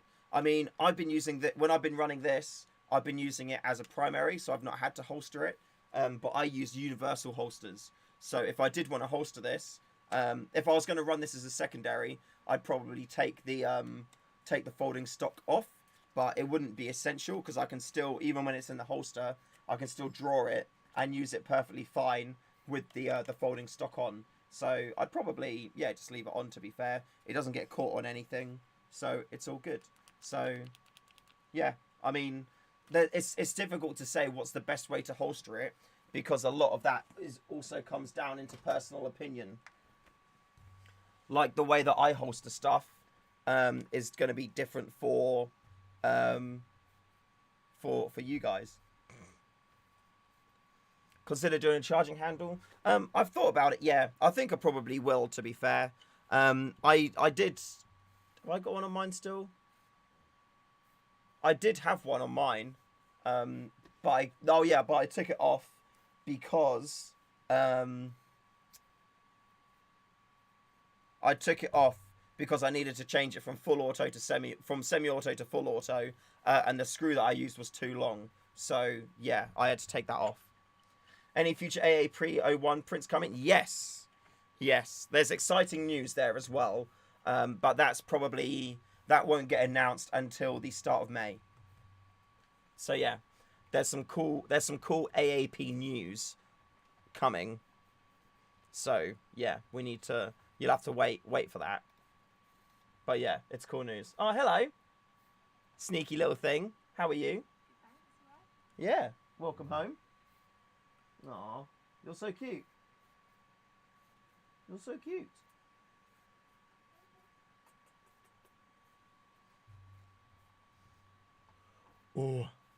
Oh, it is warm. It's really warm in here. It is very warm in here. Oh, look. There's a cat at the door. Hello, puss. Aw. He's so cute. Did you have a good day? Yes, thank you. Good. You happy to be home? Yeah. Yeah. Good. You seen the teddies?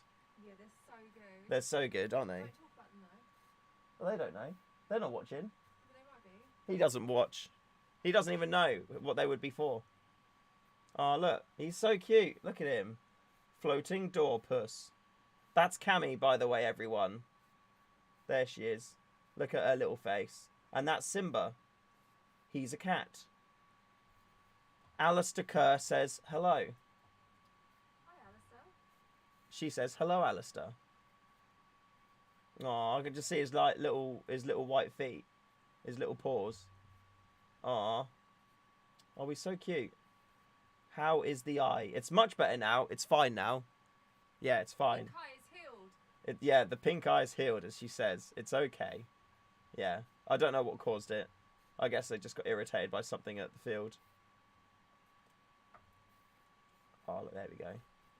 Evening all, evening shoot, evening Mark. Good evening to you. Good evening to you. Oh. How are we doing? Man, I'm so tired. Wait,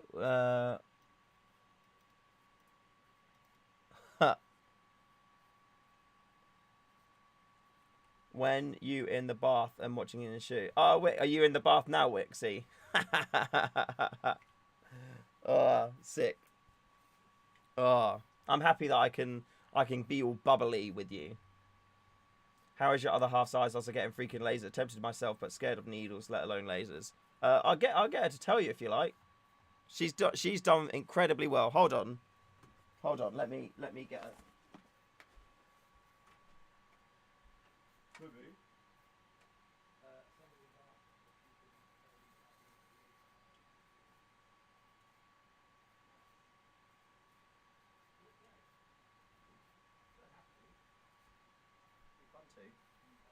Come and say hello. You can sit in the chair if you like. Okay, thanks. There you go. Oh no! I'll put it over there. There you go. Oh, So- I hate being on camera. There you go. So Jay Perrin says, "How are your eyes after getting freaking lasered? Tempted myself, but scared of lasers, let alone Scared of needles. needles, let alone lasers." So there's no needles involved, because that was one of the first things that I didn't want to do it, is because I thought it was going to be like an injection in the eye. It's definitely not. There you go. Just move that a little bit. Okay. That's right. Keep going. So basically all they do is drops in the eye. There's no injections or anything like that. I literally can't stress the fact that there was like no pain involved in this whatsoever. Even you can vouch for that. Yeah, you had There's like no pain. irritation. It was discomfort. It felt like for like 3 days that there was an eyelash in my eye, but you're not allowed to rub it. But yeah, the actual procedure itself lasts for 40 seconds because it's 20 seconds per eye, and they literally count you down the entire time. I'm so uncomfortable on camera. You're great. Look, Eldritch says hello. Hi.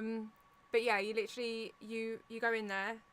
You're in there less than 5 minutes. They lie you down. They put the drops in your eye, wheel you under one laser, which is where it makes the incision, which sounds so much scarier than it is. Then they wheel you over under the other laser, and by this point, all you can see is like bright lights. So yeah, and then they literally just go, "Okay, you're done," and then I just got up and walked out, and then went in the car. So you don't even need like bandages or anything. No, you're okay. You can see a little bit of red still on Just a tiny bit. On that one, yeah. Like a tiny bit. But I mean, I can see better than when I had glasses. Yeah, we were walking home yesterday from our meal, first meal out in a long time, which was very nice. And she could see the stars, and she's never been able to see stars before, like without glasses on. Yeah. So that's a big deal. And it's nice wearing a mask and it not steaming up. That's actually what I paid for, basically. Yeah. Just so that wouldn't happen. Look at that. There you go. Sweet, thanks. Not shy to anyone who's had it, although a lash under the contact is killer. It is horrible. But it's horrible. It's not painful. It's just aggravating. But to be honest, if you take a couple of days off, you can just sleep away most of it. You got laser eyes now. And I've got laser eyes now. Now I can see everything. Oh, oh wow, that's quite bad. Minus 5. So mine were only 2.75, minus 2.75. But the thing I'd recommend to go and do is, can I say like a brand? Yeah. Okay. Yeah, we're not sponsored by any something. competing eye care. So go to Optical Express just because you can have a free consultation, whereas other places might make you pay like £50. There you go. Boom. Mark Gray says that I'm punching. Yeah. I agree. Yeah. Mwah. Okay. Right. Cool. And yes, I do play Airsoft, but not very well and not very often. No, but you will do. You will come again. One day. You will come again. Okay. Nice. Bye. Thank you, baby. Thank you. Bye. There we go. Oh, could I ask you a favour? Yeah. Can you fill that with water for me? Yeah. Thank you. We've got no beer. No.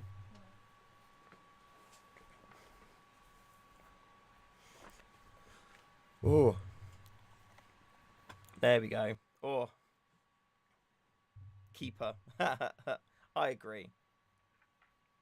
That's why I asked her to never leave me on Christmas Day, and she said yes. Hooray. So we're actually going to see our wedding venue tomorrow. So yeah, that's exciting, isn't it? I'm really excited. I'm I'm a little excited. bit nervous. Oh, do you want to see the thing?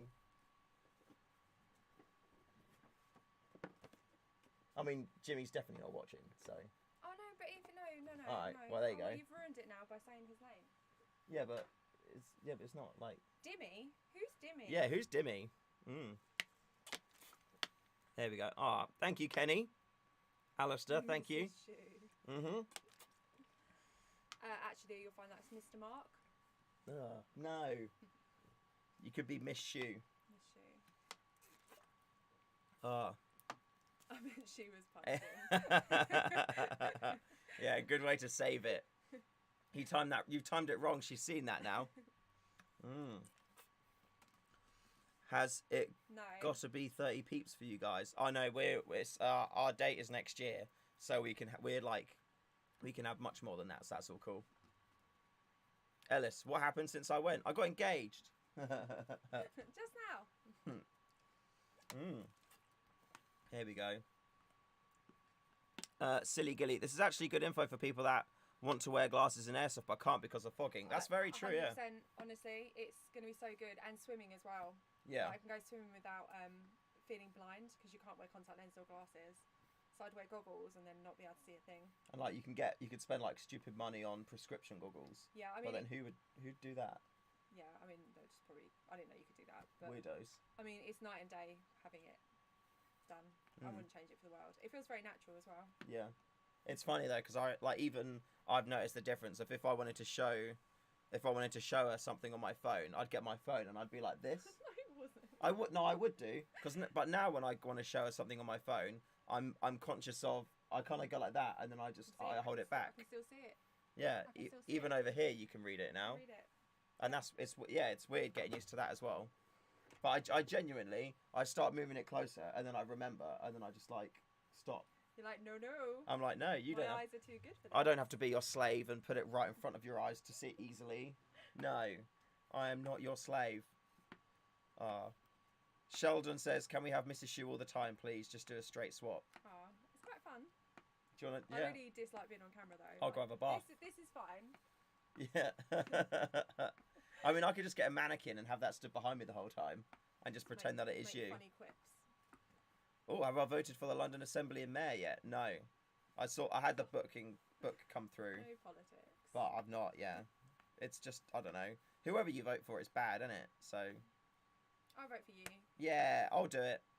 I'll make Airsoft for everyone. London is just an airsoft site, and everybody walking around has to wear iPro. I think that's good. Oh, Eldred said it's good to meet her, and she should come in streams sometimes. It's nice. I do watch. I watch you guys because I enjoy the streams. Yeah, you jump in chat quite often, don't you? Yeah. That's good. Was you not scared she would see how much you've let yourself go over lockdown? Oh. Stop it. To be fair, we both did, so it's okay. Stop it. Actually, you haven't put any weight on. In I don't know. I feel like my metabolism is. It used to be so good, but then I used to skate loads though. You're getting old like me. You say you used to. You haven't skated in God knows how long. I know. I used to skate loads. I'm not putting a time frame on it. When I was like younger, I skated tons. So I think my metabolism was helped out by the fact I was actually super active. But because I just saw it as skateboarding and not exercise, yeah, I didn't be like, I wasn't like, oh, I'm an active person. I just was. Lord Sugar. I'd vote. Yeah? I'm down. We should do that. Hello, Williams. Hello. Right. I'll let you boys and girls get back to it. Just doing our thing, just chilling out, you know. Friday stream and chill. Okay, have a good weekend. Oh, Nala. Is Nala? Yeah. Hey, Puss. Leaving now. Oh, bye, Nala. Hey, Simba Bruce. There she goes. Mark Gray, your novel has been released by Customs. Oh my god, let me check mine. I looked at it like I've just stopped. I've not stopped caring, but I kind of have stopped caring. Not in the way of like I don't want the stuff, but in the way that it's just worse. Like, you know, checking it all the time just to see that it's still stuck there. I just can't be bothered. I'm just like, at some point they're probably gonna get in touch with me, you know, and then it will then be on its way. Oh my god! It's changed.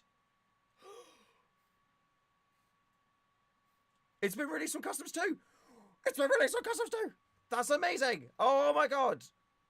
Hooray! Friday the 16th at 4:30 a.m. Ooh! Shipment processed at delivery depot. Yay! Does that mean I won't have to pay any customs on it? Or does that mean now it's been processed at customs, it goes to the depot, and now the depot will tell me that I need to pay money for it? How does this work? What happens now? Is that the case? I would have thought that customs would have told me that I need to pay, as opposed to the delivery company telling me I need to pay. Because otherwise it's then just got to go back to customs. Surely it would be customs that would tell me I need to pay. Oh, I don't know. Does anybody know? Ha ha ha, depot charges. See the video I posted in Discord. Damn it. Wait, why are you laughing? It's customs that would hold it. See, that's what I'm thinking. So surely the depot wouldn't charge you anything. Or they may charge you like a handling fee. You have had the delivery company demand payment. Oh. I mean, if I don't want to pay it, they'd just return it, wouldn't they? And then would I just get my money back for the order? I always have to contact customs to ask for the invoice. I tried to. I talked to so many different delivery companies. And they told me... it is UPS, yeah. No, it's DHL. It's DHL.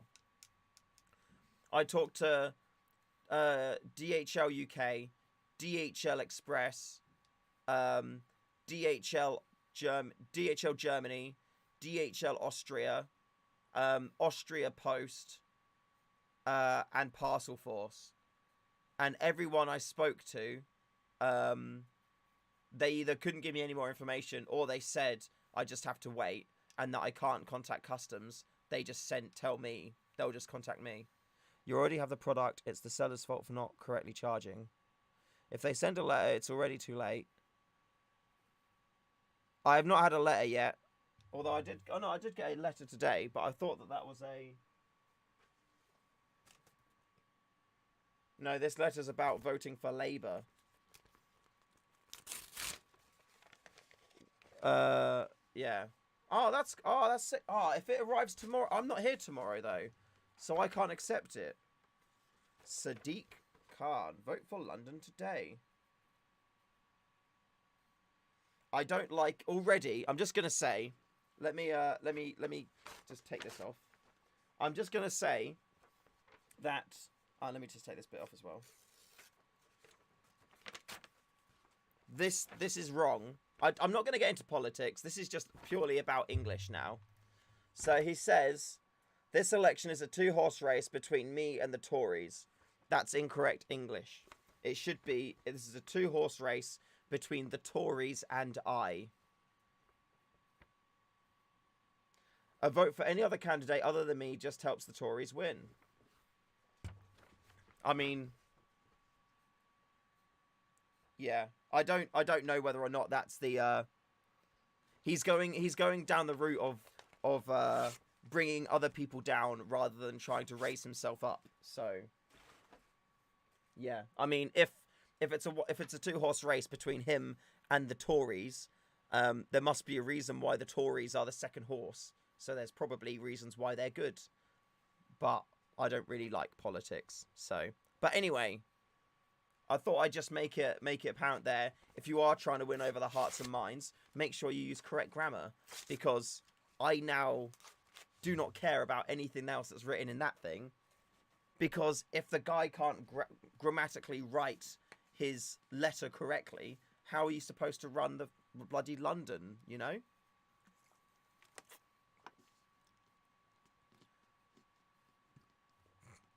The Tories don't need bringing down. They're arseholes enough as it is to society. Yeah, there you go.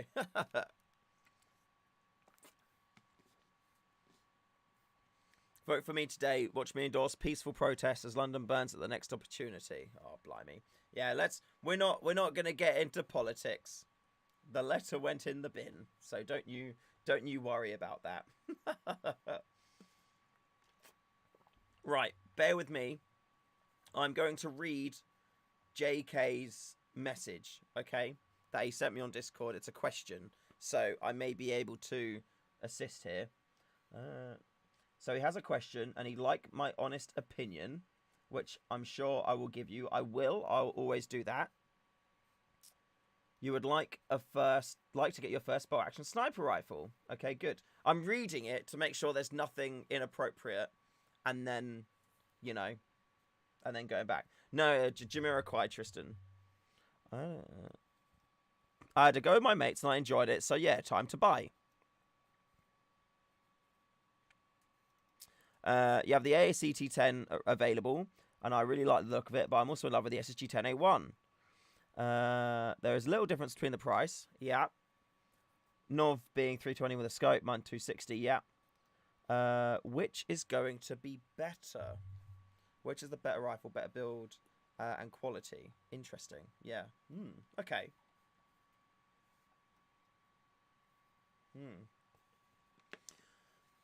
So, I mean, they're pretty much the same, but they're also a little bit different as well. I would say, if they're in there, JK. There you are. You are in there, JK. So, both rifles come with a 90-degree trigger, which means that they will take high-powered springs and 90-degree pistons. With my one, there's 2 additional springs in there as well.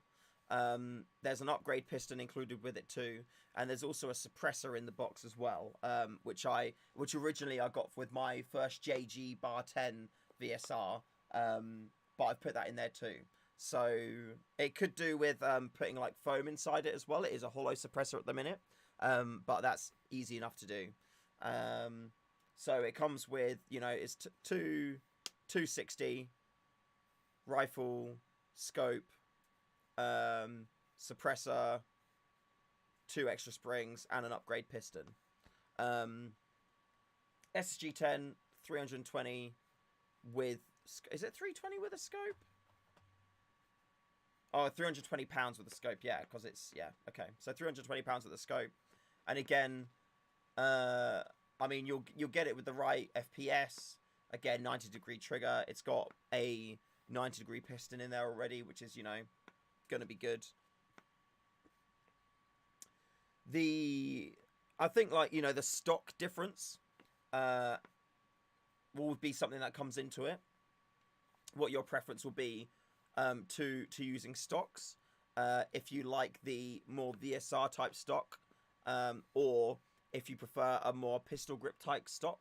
The AACT10 has the latter. It has a pistol type stock grip on it, which is nice. And I really like the VSR one.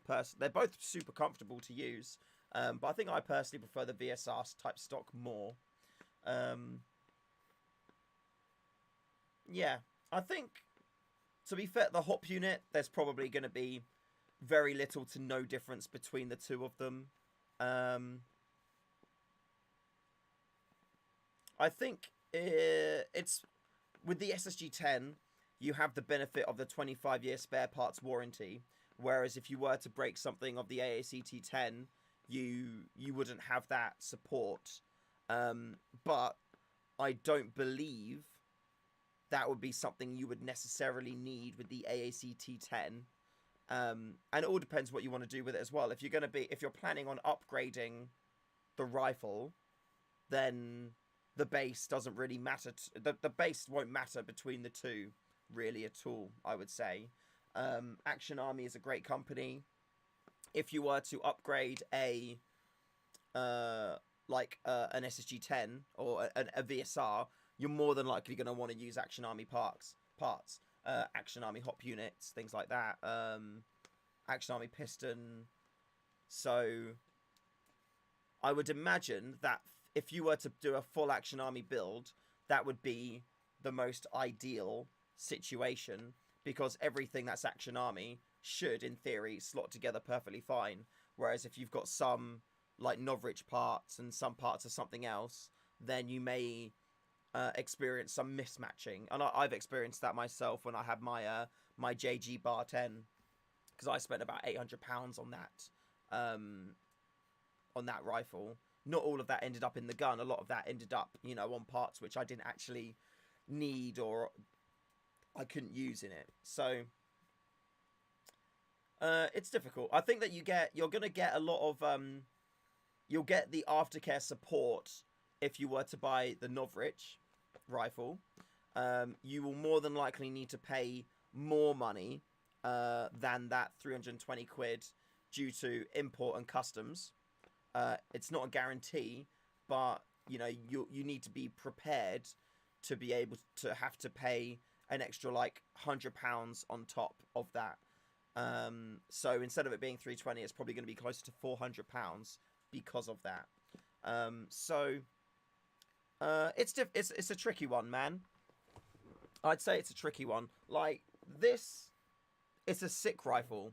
It's really cool. The only problem with it is out of the box, it's not like mwah, you know, because it has to ship as less than a one dual riff. Yeah, I mean, if you wanted me to tech it a bit before sending it over and tuning it, and like, because there's an M145 spring in there as well, which I could put in and try and, like, you know, tune it, test it with different weights of BBs, so I can let you know which weight BB would be best for you as well. That's something I can do, but I'd probably ask for, like, you know, an extra 20 quid to do that, because ideally it would just go as is. The other thing, one of the things to watch out for on the SSG10s as well is they do need a clean before you use them. Like, yeah, they do need a clean. So when you get it, you're gonna have to take it apart, clean the barrel, clean the hop chamber, things like that. Potentially as well, go in, clean and re-grease the cylinder too. So yeah, there will be, if you wanted me to tech this, then I'm happy for that. Like, there is somebody else currently interested in that rifle. So I need to double check with them to see if that is something that they want to go with. But if you wanted it, and they said no, then I'd be happy to do that for you if you wanted to go on there. And I'd be happy to, you know, spend that bit of time teching it and sussing out the recommended weight for you on there as well. And do a little bit of like scope zeroing as well. So I'll get it in the ballpark, but not, you know, perfect. But I mean, it'd be good enough. I'd be happy to do that. So yeah, check that. See what you think, JK. If that makes sense. I think that you'll definitely benefit from the support and the warranty of the SSG10. It will cost a fair amount more, and it will be more than the 320. But yeah, let me know. I'll message the other person again, just to see where they stand. I spoke to them yesterday, and they said that they were still 100%, you know, like interested in it. They were just trying to sort some money out. But my position is, I just want to kind of get it sold because it's just taking up space. And yeah, I'd rather turn this into money so I can use that to then progress the company in this opportunity which I've got, which is quite cool. And again, that'll be something which I'll be announcing, which I'm very excited about. But I need that to happen. But yeah, we can have a chat about that, and I'll poke them and see where they're at with their position. Right, I'm checking my messenger now. Messenger.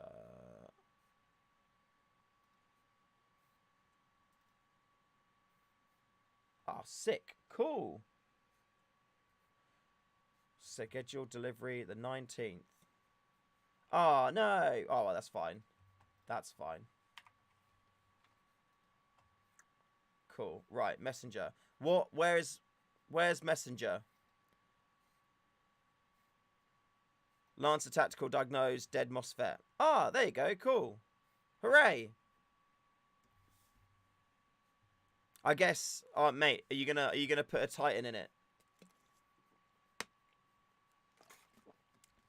I didn't think you were gonna get round to it that quick, Smalls.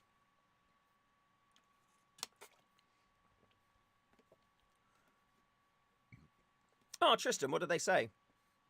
I'd be interested to see that. Yeah, Ernst, where did you message me? Is it going to be like... I've got like 4 bloody inboxes. It's so hard. Manning, hi. Thank you for comparing the KMCS to the Novice in Phoenix Airsoft. Oh, cool. I'm still deciding. Any other thoughts? So... Oh, just quick. If Kyle... Oh, no. Kyle Norman's not in here. BFCD wants it. Ah, sick. Cool. I mean, he could do with a good gun. That's cool. Nice. I'm happy about that. Always good to keep it in the family, eh? So the video that's going live tomorrow, Manning, is my review on the Novrich ghillie suit. So that's going to include the trousers, the top, and the hood. Yeah, I'd say it all depends. I'd say it comes down to budget ultimately. Yeah, ultimately it all comes down to the budget. If you haven't got a lot and you want to get into like airsoft ghillie sniping and whatnot, or just, you know, ghillieing, because you don't have to just snipe to be a ghillie, you can pistol and stuff as well. I would say the £20, £25 Amazon suit, fantastic. If you want to invest a bit more and have something more substantial, then the Novrich ghillie suit at the £100, £120 mark is good. But if you want to get, like, I've not used it myself, but I know what they're capable of. And I would say if you want to run the best, then I would say it's worth spending that 200 odd quid on the KMCS. The 3.0, from what I hear, should be in stock very soon. So, you know, I think it's more a question of budget. Ultimately, I don't think it matters too much to what ghillie suit you have, or what you run, or what leaf suit you have. I think the more important aspect is how you play with it. Yeah, that's more important, because you could have the best ghillie suit in the world, but if you're not using it right, then you're going to get seen and you're going to get shot and you're going to be dead. This is actually a good opportunity for me to to show you a video. I'm just going to be showing you a video that's on my YouTube, but I think it's a good one to show. Create a link. Live streams, airsoft gameplays. Here we go. Everything Everything that is going wrong could go wrong is going wrong. Where is the sneaky one? There we go. Hello, Airsoft friends, and welcome to another gameplay video. Oh my god, I sound so annoying. How do you guys put up with this? Here we go. So, this gameplay here. So, I am literally so close to people. If I come back to even more to here, maybe. So here, I'm so close to people. There's literally people I'm shooting, and they're about, a meter away at one point. I'm point blank with my pistol, shooting them, hitting them, killing them, and they've got no idea where I am. And I'm wearing a 20-pound ghillie suit, and I'm wearing this hat. Ignore the big leaf as well. I didn't have the leafy thing on there. It was literally just the camera. So I was wearing this cap. I was on the floor in my 20-pound ghillie suit with my cap. I had the hood up on the ghillie suit again, but it's not really like a ghillie. It's naff. It's thin. It's super cheap. But I was able to absolutely smash this team on this flank. And they didn't see me at all. And if you've not seen this gameplay, it's well worth watching. Because I eventually actually get out there, leave, and then I'm bringing up the rear of their team. And still shooting people, So, I ultimately don't think it really matters too much what you're wearing. There's definitely going to be situations where, wearing a full crafted KMCS, you're going to blend in a lot more, aren't you? Than if you're wearing a £20 cheaper Amazon ghillie. But I think for the majority of circumstances or situations, having a super cheap ghillie and knowing how to use it, I think everyone should use the super cheap one at some point, because you have to play much smarter in order to make it work well. And if you get it drilled into you that you have to work super, super smart in order to make the ghillie work in the environment, when you've then got a sick ghillie suit, gameplay is going to be much easier for you, innit? Because you're automatically doing things which are sick and work really well. So, he said he spoke to Simon. The caps are unadulterated and are freely sold and available in the UK market. They're quite literally sold as children's toys. So I'll be very surprised to see if any of these sites turn them away in terms of safety. I've spoken to some site owners and looked at their insurance docs. It seems like they just need to have themselves or their marshals inspect and approve the pyro. Looks good. I'll ask the site, and then if they approve, take one for them to double check. Okay, cool. Yeah, I'll ask them first, then buy if it's a yes, and let them look and check in person as well before using. Interesting, cool. Yeah, I think it ultimately comes down to what their insurance says. If the insurance says no homemade pyro, and somebody used that, and then somebody got injured as a result, then then that's going to be an issue. But if they're not classed as homemade pyro, due to the classification of the caps themselves, then I think that it's just because they're sold as children's toys. Does that mean if I got 1,000 of them and put them into a homemade pyro box and then exploded them all at the same time, would that be allowed? I think probably not. I know that that's gross exaggeration, but it's still a consideration, It's a tricky one. It's a really tricky thing. I think you know, the reason why I never make anything like that is I just look at it and go, it's homemade pyro, it's not allowed, and then I'll just move on to something else, you know. But you know, I hope I as long as they have a positive impact on gameplay and they're safe, then I wish them all the best. Yeah, you could literally like set it up so you could have like, I don't know, 1,000 of them, literally, like, or 100 would probably be more real, and then you could have a piston ready to like hit them all at the same time, and then you press a button and it just does that, and then it's like, you know, boom. But yeah, as long as they don't negatively impact gameplay, then I'm fine. I'm fine with that. When people were throwing the snappy things and using the snap grenadey things, because they were so cheap, you could literally have like a whole bag full of a ton of them. And then the game, it was just a shit game. It was so boring because everybody was just getting killed by grenades all the time. You didn't even need a gun. You could just have one dump pouch full of them and you'd be ready to go. Yeah, it's a grey area. It's a grey area. It's a grey area because it's such a grey area. It's I mean, arguably, I'd say it's not a grey area. I'd say it's homemade pyro, and homemade pyro is not allowed. So I wouldn't say it's grey. I'd say it's a clear area. Yeah. Yeah. I mean that's how I would see it as. That's why I'm not interested in making anything like that, you know. If you're throwing something that goes bang, it's pyro. Or if you go if it bang and there's fire and stuff, it's pyro. It doesn't matter what the ignition is, it's homemade pyro. But again, I wish them all the best. It's so good to see innovation in Airsoft because it's stuff like that that's going to push the sport forward. So yeah. Hey Shu, can you make the AAP01 grip with M-Lock over Picatinny? Oh, with M-Lock instead of Picatinny? Yeah? Yeah? Yeah, I should be able to, yeah. Interesting. So what, would you want to have... There's probably enough room to have 2 M-Lock on the side. Maybe 2.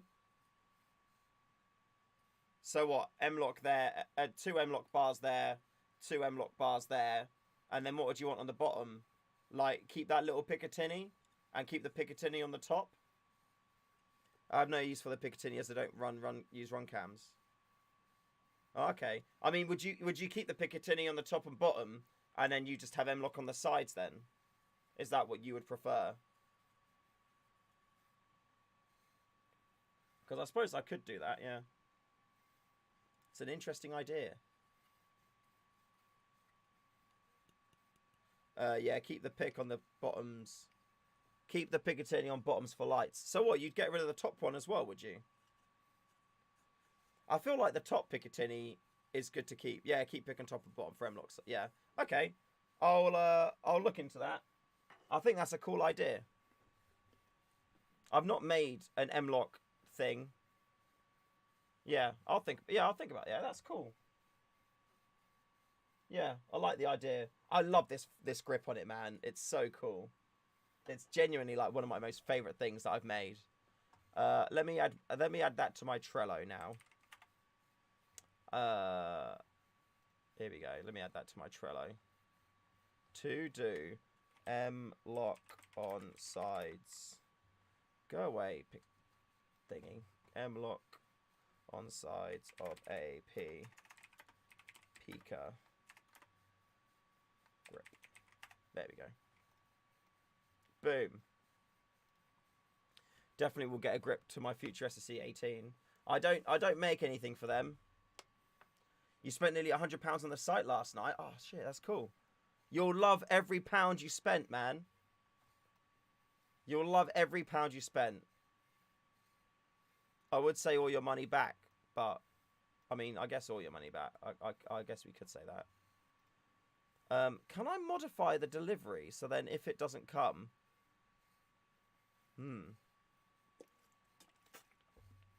Do I make rail covers? I do not make rail covers, thick boy.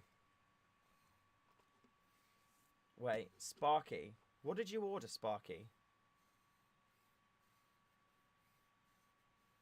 What did you order, Sparky?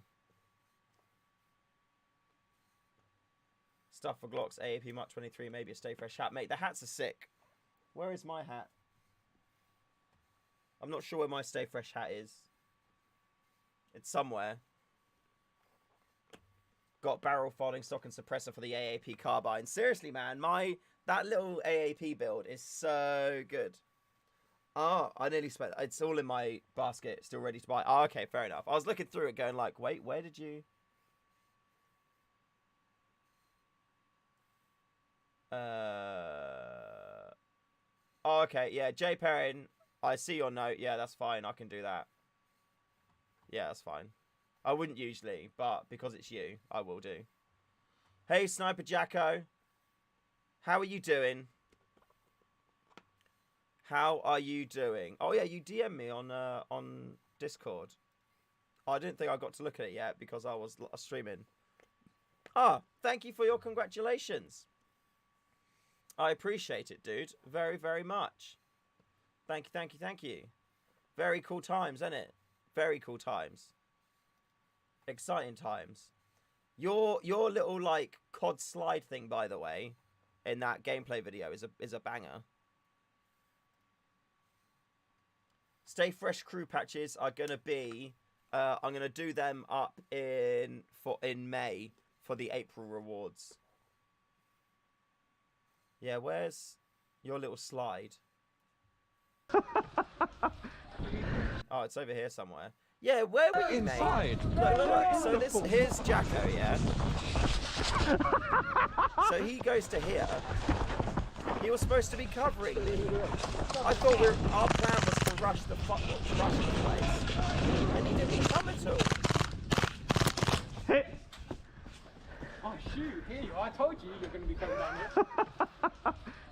So look, they weren't even ready. Where were you, there man? He is. Marshall? Covering me. Yeah, I bet you were. I bet you were. Oh, Jacko. How are you doing anyway? You have a good day? Did you have a good day? When are you going to make some more gameplays, man? I'm sad that you weren't filming the other day. It would have been sick to have had your perspective. Could I make an adapter for TK45s to fit the new preload and speed light? I could, yeah. I could do. Ah, there's a few parts I want to make for the TK45. And there is one for sale. And part of me is like, I want to get it so I can make parts for it. But yeah, I don't know. I don't feel like I'm in a position, because I've got other things that I want to do. I don't feel like I'm in a position to be able to buy it, to do parts. Unless somebody wanted to buy it after I was done with it, you know? Then it would be okay.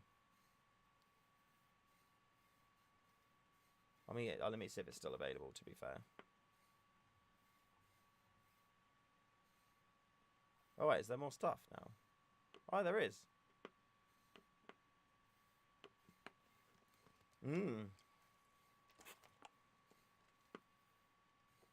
Oh. Ooh. There is some tempting things available. Wait, what? That's tempting. You can borrow TK45C. Well, there's a dude not too far away from me. I've been borrowing his one. But I feel bad about borrowing it all the time.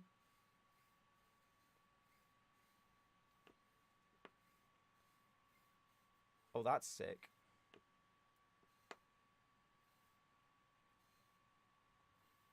Oh my god. That would be sick. Ooh, oh my god.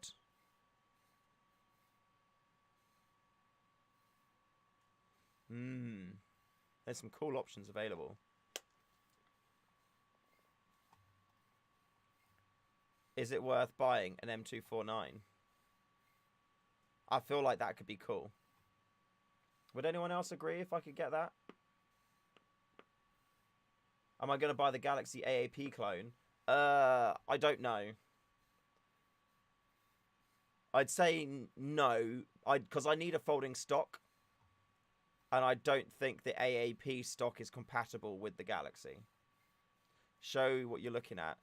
I don't know if it will get me banned though, or like take stream taken down. Sod it. I'm not advertising this. I'm not telling you to buy this. This is purely what I'm looking at. YouTube, don't be mean to me. This is what I'm looking at the minute. Discounted down. A new item that was damaged during the two-tone process. The hinge responsible for movement of the upper receiver loading tray acquired some damage, has been repaired with glue and works fine. Fires 300 FPS with .2 and is supplied an original box of magazine and stock. I mean, that's pretty much good. I mean, stock hinge. I mean, it'd be nice to see a close-up of the repair. You know? Why are these not working? I'm just like, it's tempted.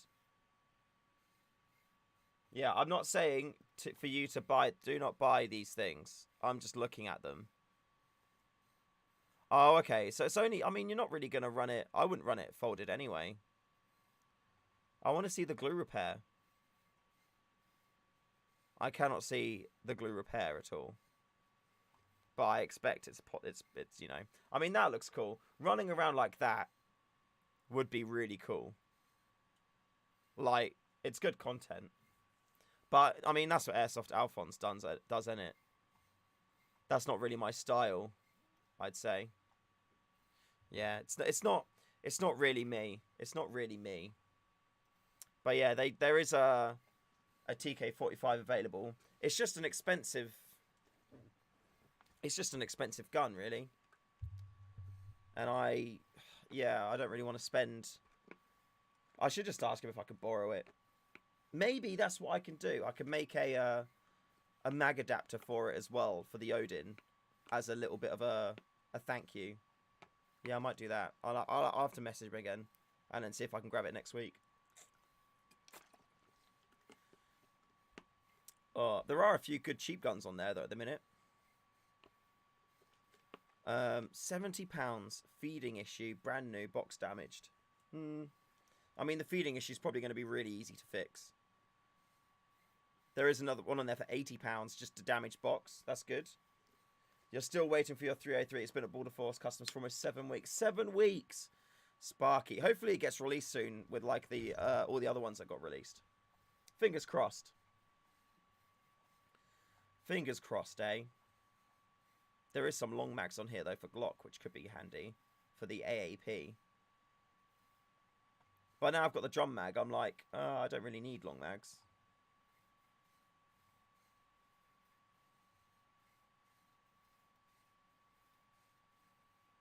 But £25 for an extended mag is a bargain. Oh, it's tricky. I don't like to run extended mags in guns, though. That's why I like the if I was to buy another mag for the AAP, it would be another drum mag.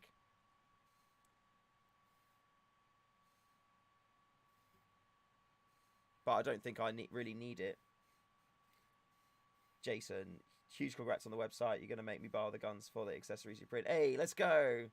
Thanks, Jason. No, I genuinely appreciate the support from everyone. It's so cool, man. Like, it's it's so much work. It's so much effort. If only it was just like, you know, playing Airsoft and you got paid for that. But it's just not the case at all. Sadly.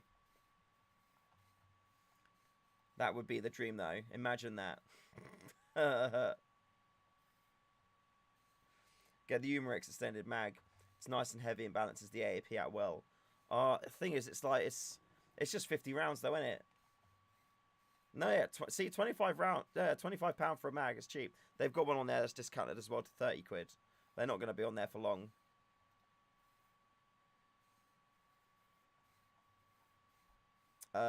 Usually 30. Well, on patrol base, usually they're 40 quid. So, yeah, £25 is a good price. But I don't need them now. I don't really need them.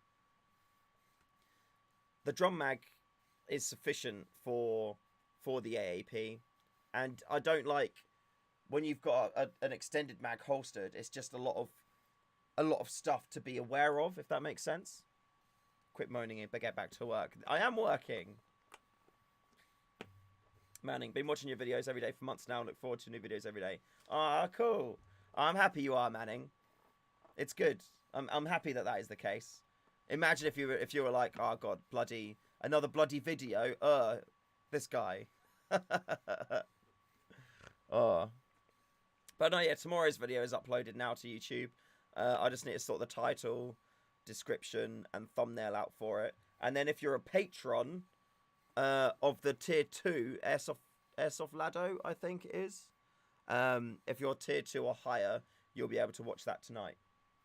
So that's exciting. So yeah, you'll be able to see my review of the Novrich ghillie suit before everyone else. Silly Ghillie, does it hold enough BBs gas for the whole mag? It does. It actually holds more than enough, because I emptied at Mayhem, I used up all the BBs, and then I borrowed a load of BBs from a mate and then carried on using it for a little bit. So yes, it does.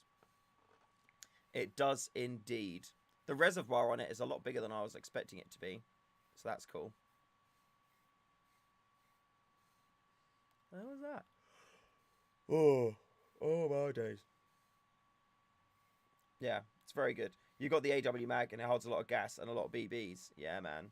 I mean, the AW and the WE are identical. They come from the same factory. They just have different logos on it. But the Armourer Works one's just more expensive. When my one broke, I phoned up the shop, and they actually thought I was a different customer who'd already contacted them about an Armourer Works magazine. And then I was like, no, actually, I'm somebody else with a WE one. And they were like, oh, okay, yeah. But then the tech guy fixed it quite quickly. So, yeah.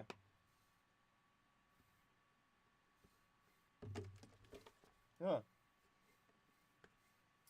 Wish you could get a drum mag for your M93. Ah, mate, yeah. It's a shame that you can't. Extended mags are a lot of furniture. They're just a lot of stuff to carry, you know. I mean, that's the benefit of AEPs, is that, you know, a stick mag holds 100 BBs. But then I would, even then, I would still rather use a drum mag, because you can have one drum mag, which is bulky, don't get me wrong, but it holds 3.5 times what those other mags are going to hold. So there's a good chance you're not going to have to reload it. And if you're going to be using the pistol purely as a sidearm, then just having a standard mag in there of like 28 rounds is probably going to be sufficient for you. But yeah, if you're running it as a primary, then you're going to need to have more mags. Quick question about what gas I should use for my TM Mark 23. Been using 1.0 Nuke Pro as recommended on website and patrol base. It all depends on the temperature. I've only had to use 1.0, which is the white gas, when it's like super hot in summer, with my Mark 23, because it gets super like hot and mad FPS. Yeah, it all depends on temperature. If it's anywhere from like what, it's 0 to 5 degrees, 5 to 10 degrees, it's black gas, and then 10 to 15 is red, and then 15 to 20 is green, or 15 to 25 is green, and then anything above 25 would be white. So it's good to have a bottle of each, because when you go throughout the year, you're going to change what gas you use. And also, even at the moment, if I go out, the first game of the day will be like a black gas game. But then after I get back to spawn, I'll swap out the black gas for red. And then depending on where the temperature goes throughout the rest of the day, I'll then change it to green again. So it all depends on temperature, really. Silly Gilly. Not to boast, guys, but I'm playing at the same site as you on Sunday. Are you wearing ghillie with the 96? I am going to be wearing ghillie with the SSG 96. Yes. I will be, yes. Yes. What else am I going to take? I guess I'll take the Crytac. Now that's fixed. Yay. Thing is, I'll take the Crytac. I'll take the this little stubby guy. I need to sort this out a little bit as well quickly. Yeah, I need to put the pec box on the other side. Yeah, so I'll do that like before I go. So I'm going to take that little one for Nico. I'll take my Crytac just in case for whatever reason, I can't use my sniper, or if it's not working or not being nice or something like that. But yeah, that is the plan. Do I need to do? I think I need to mount a camera on the SSG 96 as well. The one I had on there before, the mount isn't on there anymore, so I need to sort that out. But I have one here, so I can put that on. Tempted to buy the SSG 10A3, but I really want Novrich to come out with a bullpup sniper. I mean, they may make their own SRS. I don't think I remember ever seeing a video where Novrich was using a bullpup snipe. But it'd be good for them. It'd be a good one to add to the range. I think they would do that before doing a GBB. Like people keep asking them to do a GBBR because that's what like Joseph likes to use. But I don't imagine them doing that for quite a while. But I'd imagine them doing an SRS before, or another bullpup snipe. I feel like they do their own version of the SRS. But I don't think that would be one of the cheaper Spectrum rifles they would do. I think that would probably be more in line with the SSG 96 or the SSG 24.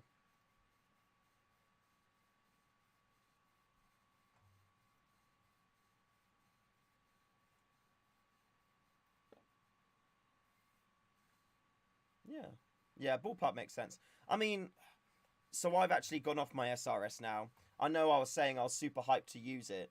I actually think I'm going to sell it, to be honest. Like, it's cool, and I've definitely had a lot of really fun gameplay with it, but I don't think bullpup is really for me. I much prefer SRS.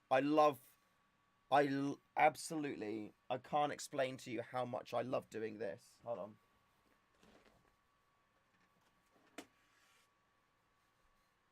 So here's my SSG 10A1. So with a bullpup sniper, when you cock it, it's like up here in your face like that. And it's so close here, and it's a weird, I don't like this arm shape that I've got. And it's not really, it's weird, and I don't really like it. What I absolutely love when I'm playing with VSRs is I love this. And even the SSG 96 as well.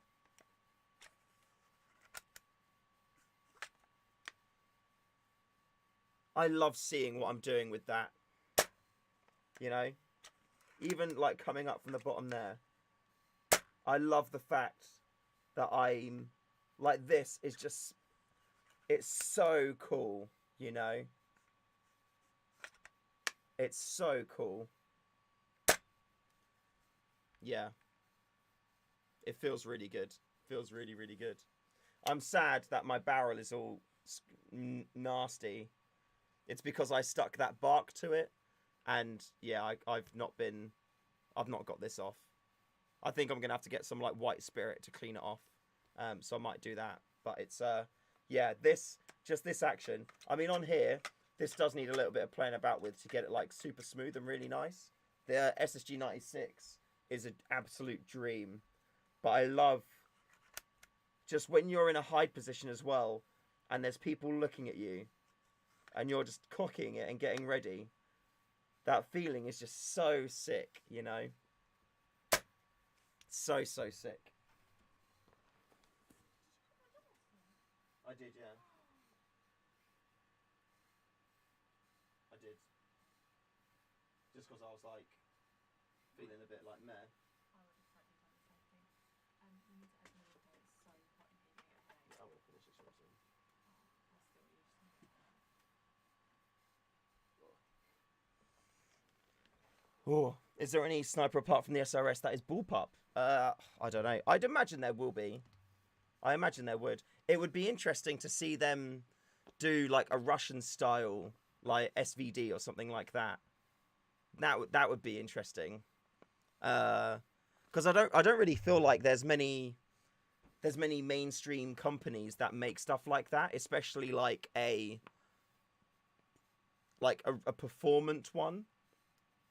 So that would be interesting if they did do like an SVD version or something like that. People just don't really. I guess people are very particular. Like, I think you have to be a certain type of person, have certain interests to like the Russian style of guns. Yeah, but that would be really cool to see. That would be really interesting to see. Silverback bring out the MDR bullpup later this year. I know they've got the TAC 41, which actually looks really good. Oh, the MDR looks weird. It looks like a TK45 in like a body kit that uses bullpup like Stanag mags. That's the best way. Yeah, a Dragunov would be sick. I wonder if they would do or not. Yeah, the MDR, the bullpup MDR does look sick. It's very Halo. It is very, very Halo. So yeah, we'll have to see if how that comes out, how that looks. Does look cool though. I will give you that. It does look cool. Hey Shu, one thing I'd like to see in Project Airsoft is a Picatinny rail for the Mark 23. Yes, I need to. I'll do that. Let me just make a note of that. There's a lot of stuff that I do need to make. I just don't have huge amounts of time for development at the minute, which is a shame. Like just keeping up with existing orders, and making the daily videos is a fair bit of time. But I bloody love making new stuff. Yeah, but a rail for the Mark 23 would be sick.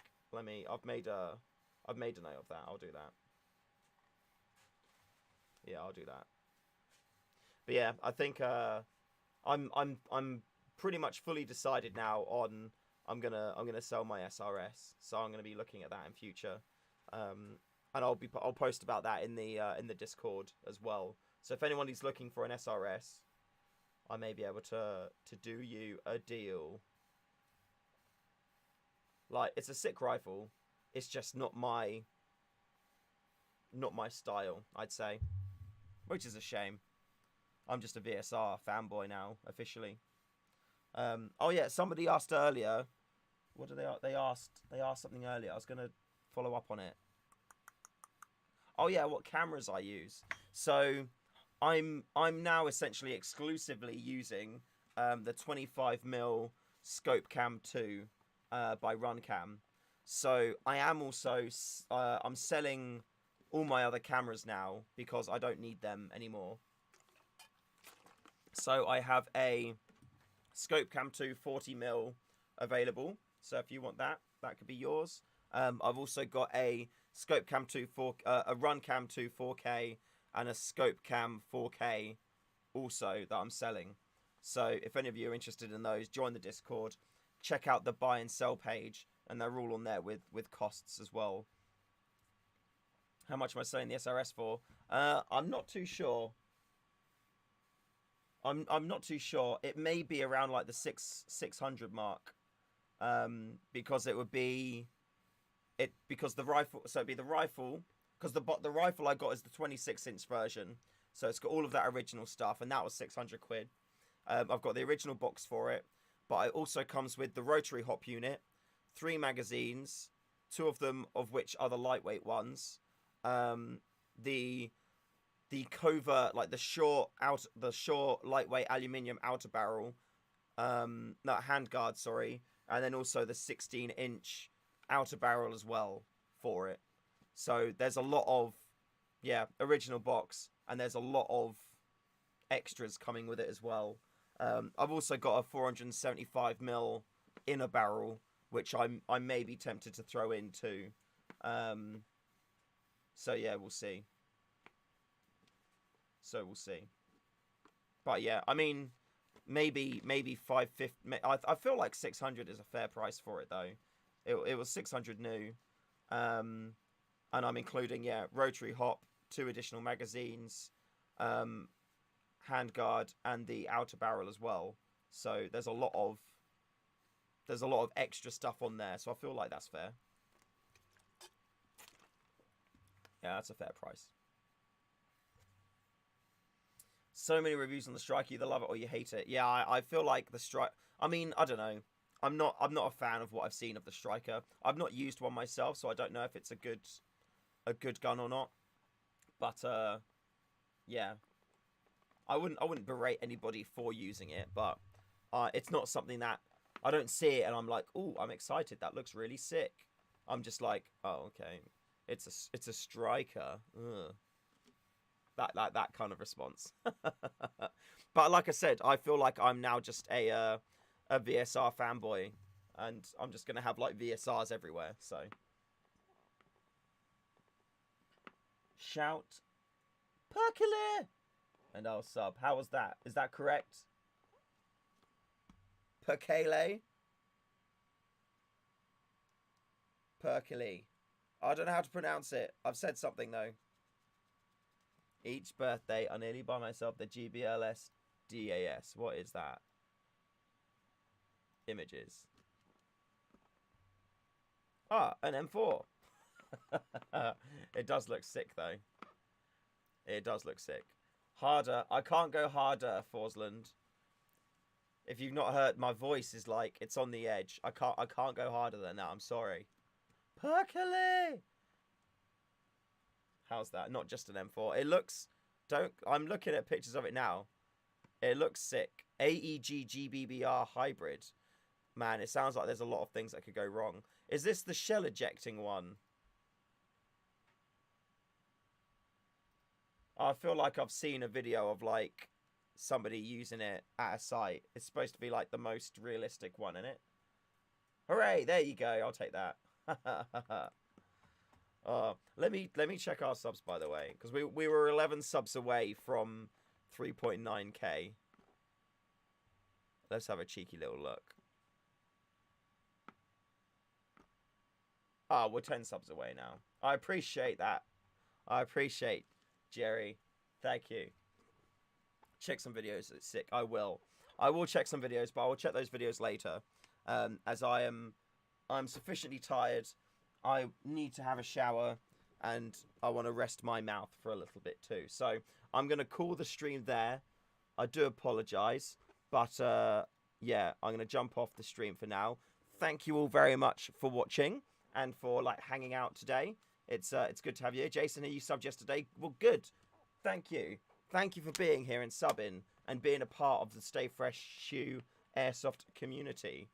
Make sure you join the Discord as well. If anybody is there who hasn't joined the Discord yet, join the Discord. There's lots of Airsoft friends on there. And yeah, if you want to like see who's in your local area, who plays at the same sites as you, you can do all of that within the Discord. And yeah, I let you guys know as well where I'm playing and when I'm playing as well. So if you want to go to sites and say hello and whatnot, then we can do that. I've also, because people kept asking me, Stay Fresh U Airsoft stickers, they're also now on the website too. So if you go on the website and put in like sticker, then these will come up, and then you can get those stickers as well. So yeah, I finally gave in. You do, if you put in an order, you do get one for free. With every order that gets bought, you get a sticker and you get a pack of Haribo, just like that. I've got a massive box of them. But yeah, if you do want to get some stickers, you can find the stickers on the website too and just grab some stickers. But yeah, Ombre de Curry, like the content. Good. I'm happy you do. It's a relief. it's a relief. Dear Hunter, hello, but also goodbye now. It is time to go. So thank you all very, very much. I do appreciate you hanging around. Should you buy an AAP? Yes, you should. They're great guns. They are fantastic. And can you do an awkward wave ending? I will do an awkward wave into that Project Airsoft video because it's a sick video and there's cool stuff on there. And I need to do another one really to make it more up to date with what I do have on the website. But anyway, enjoy this video and yeah, I'll do an awkward wave for you. Goodbye. Bye everyone. Goodbye.